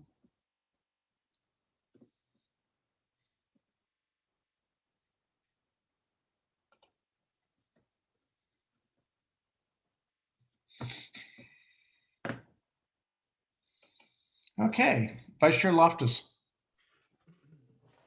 Yeah, so I think I really appreciate that you guys went back and rethought it. And as Commissioner Torona says, yes, a lot has changed. There's a lot going on. I would say my first impression is it's not nearly as aggressively incompatible with the neighborhood as it was the first time around. I think I remember saying that it was aggressively incompatible, and it seemed to not really give a hoot. And I don't think that can be said about it anymore. It's not nearly as aggressively incompatible. It may be incompatible around the fringes, and I'll come back to that in a minute. The site plan is much improved. I think that disengaging the ADU and spinning it and spinning the pool has helped a lot, and it means that you don't have that 101 foot long wall, for one thing. I think both edges of the building are what's really helpful for me is to look at this axonometric, because I think it gives you a sense that the sides of the building are pretty articulated, and they live in the same family as the buildings around it. They're doing sort of the same things. And so, you know, I think it's much improved than it was. I will say that I got really uncomfortable earlier on a previous project when Commissioner Toronis read something about the design review criteria, and he made the comment that he was having problems making the finding for compatibility of the architectural style with that of the existing character of the neighborhood. And you know, I do think it's improved a lot. I'm really uneasy about this because of that statement. And, you know, I guess it depends on how you interpret the word style. Because on the face of it, you know, style brings to mind Tudor, or it brings to mind Craftsman, or it brings to mind those sorts of things. And it's hard to say whether or not I would consider this compatible or not. The average person walking down the street will turn to us in a few years and say, "What were you guys thinking?" That's what really worries me. And this feels like it's that we're about to unleash something on the neighborhoods of Burlingame that we will regret enormously.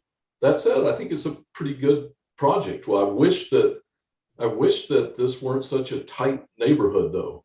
You know, if these houses were, if this were Cambridge, Massachusetts, and the lots were a lot wider than this, then, you know, it's a lot easier to see this stuff fitting. But the projects, the houses are chock a block down the block, and they're all pretty tight. And, you know, arguably it'd be easier to see it work if this were San Francisco and there were 0 lot line and there was 1 inch between them. I'm not sure where to go with this. I like the changes you've made. They're significant. And so I guess I want to express my unease, and this is going to be an interesting dialogue we're about to have, I think. Okay. Commissioner Gall? Yeah, you know, it took me a little while to warm up to this. I think that architecturally it stands pretty well, but in some ways it, you know, reminds me of a house that would fit really well in the Eichler Highlands in San Mateo or something. When I walked the block today, I think the problem that I had with it fitting into the neighborhood is that most of that block, or that, you know, at least that block, most of it's been rebuilt, and they've been rebuilt in traditional style homes. It would be one thing if we had a few dogs on that neighborhood that we knew were going to get torn down, that it was sort of a transitional block, but that block's almost done. I mean, almost every house has been rebuilt. So I'm struggling, as Commissioner Loftus is, with this fitting in, and I don't, you know, I like modern architecture. I think that the house compositionally is pretty good, but I wish that we had heard more from some of the neighbors about the style of it, but that didn't come about. But I agree. I've gotten some of those comments in the past, not even about modern houses, but, you know, when I get those, what did you guys do? What were you thinking when you approved that?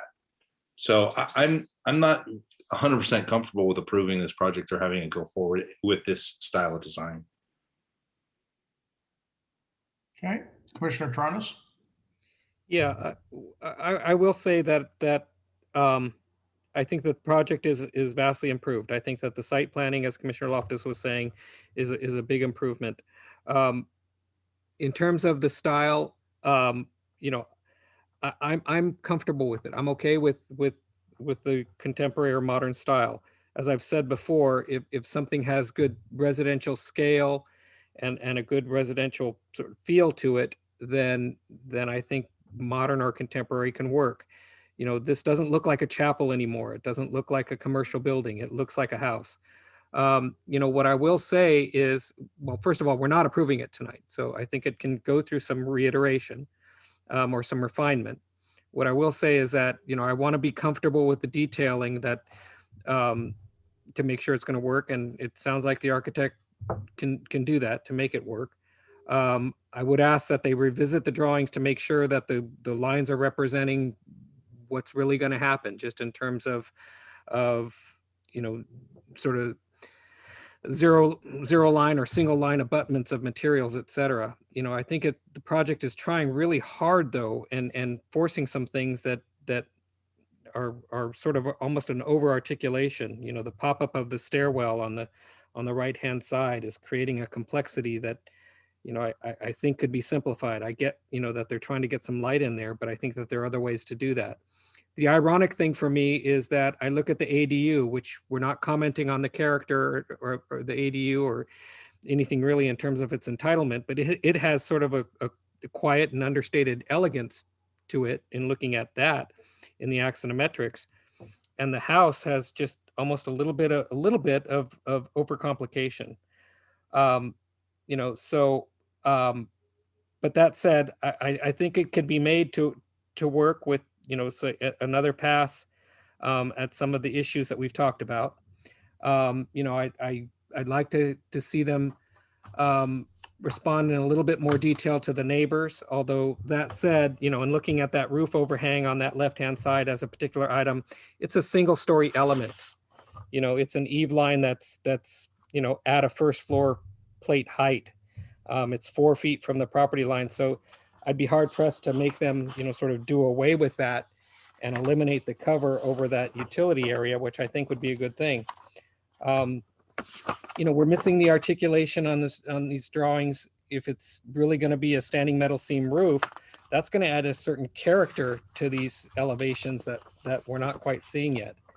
You know, so I'm comfortable with this moving forward to action. I'm okay with the style.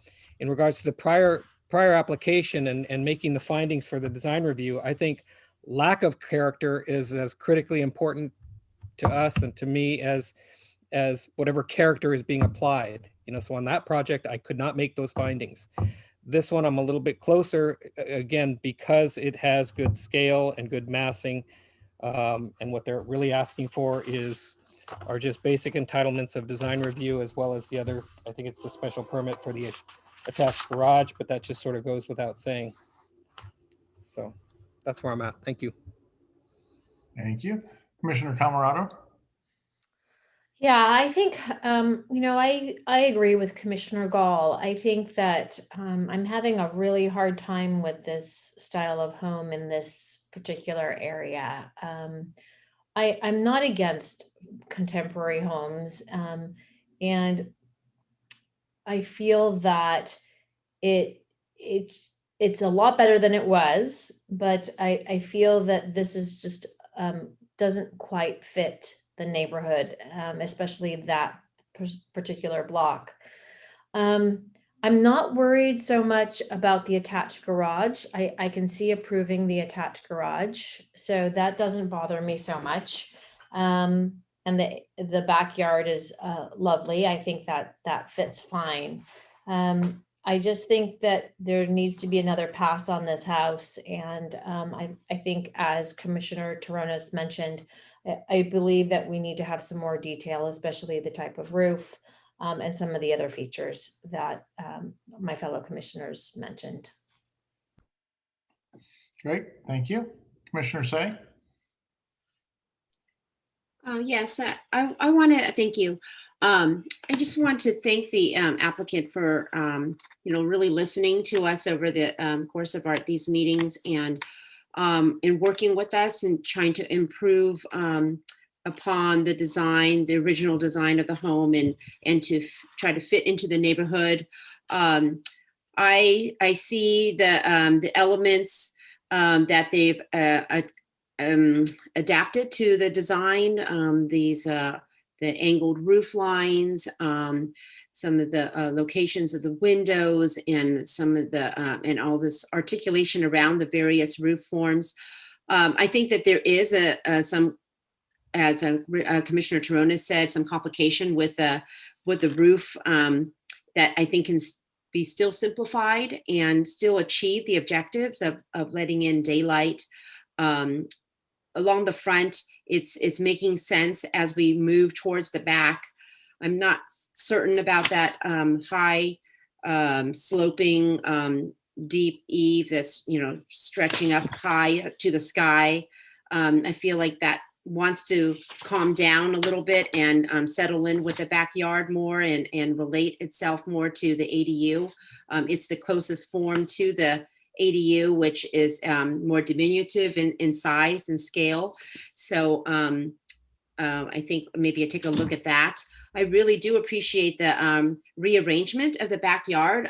Initially, I had voiced my concern about the swimming pool being along the left side of the property, and this makes much more sense to have the ADU stretch along the back side and the swimming pool and in between the home and the ADU, and removing that really long, deep wall that we saw on the right-hand side. So there's been many improvements, and I think I can see this style of home here on the street. Not ideally, but I think this can work in how it's developing and how it's starting to relate more to the neighborhood while also holding true to its kind of modern forms.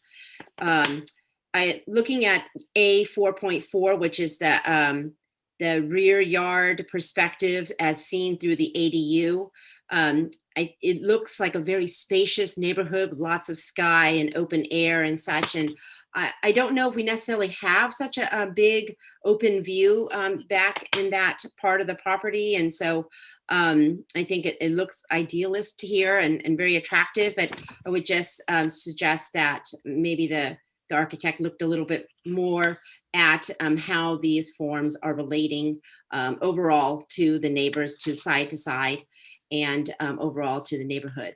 But otherwise, do appreciate all the effort, and I think this is coming along nicely. Great, thank you. A lot of the same for me. I appreciate all the effort. I do think it's much better than it was on the site and the way it's organized.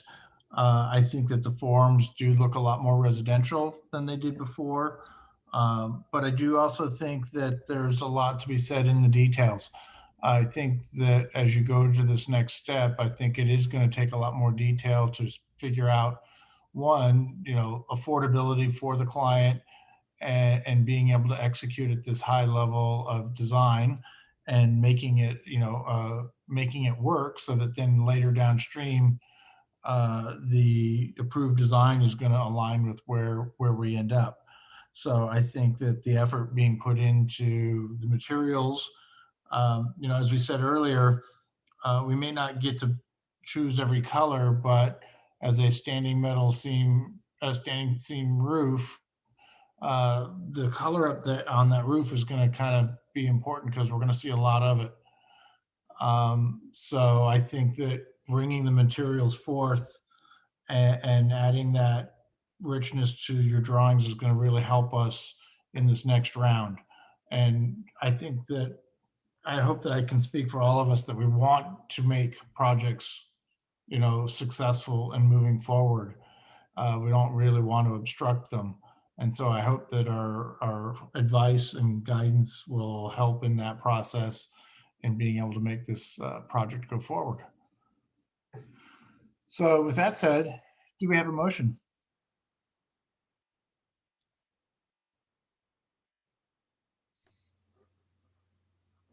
Mr. Chair? Yes, sir.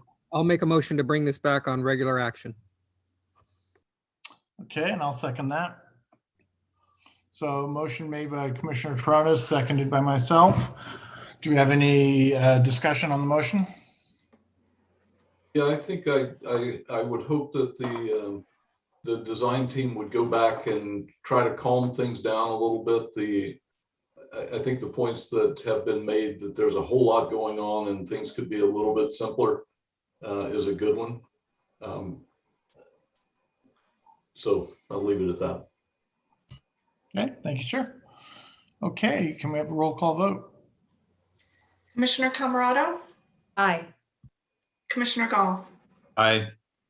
Commissioner Larios, Aye. Commissioner Torrones, Aye. Commissioner Say, Aye.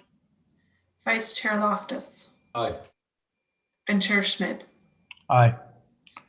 Motion carries 7-0-0-0. And I believe that is the end of our study items.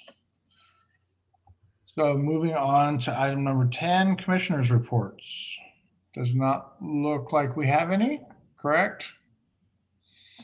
Okay, moving on to item number 11, directors' reports. Just very quickly, at the last city council meeting, there was a follow-up item on the town square design, which you all looked at in the joint city council planning commission meeting last month. Council did confirm the direction to go forward with the Grove alternative. The curve did have its fans, and there was a good discussion there. But I think ultimately the Grove is the direction that things will move forward on.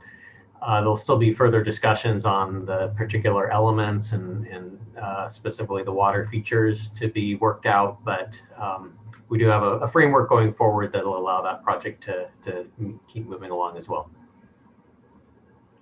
Very good. Okay, and if nothing further there, I believe we're at the end of the meeting. So fabulous. Thank you all for making my first meeting here a good time. Good job, John. Great job. Congratulations. Good job. We're going to have to discuss what happens when you change the screen every 10 seconds because my participants go all over the place. I should have warned you. Zoom lessons. Yeah, That's why I'm like looking dumb not at all. behind the button. So anyway, we'll work that out by next week. So anyway, I adjourn this meeting at 9:50 p.m. and I thank you all for your time. Thanks, everyone. Good night. Have a Right. good Good night, everyone. Welcome, Ray. Thanks. Thank you.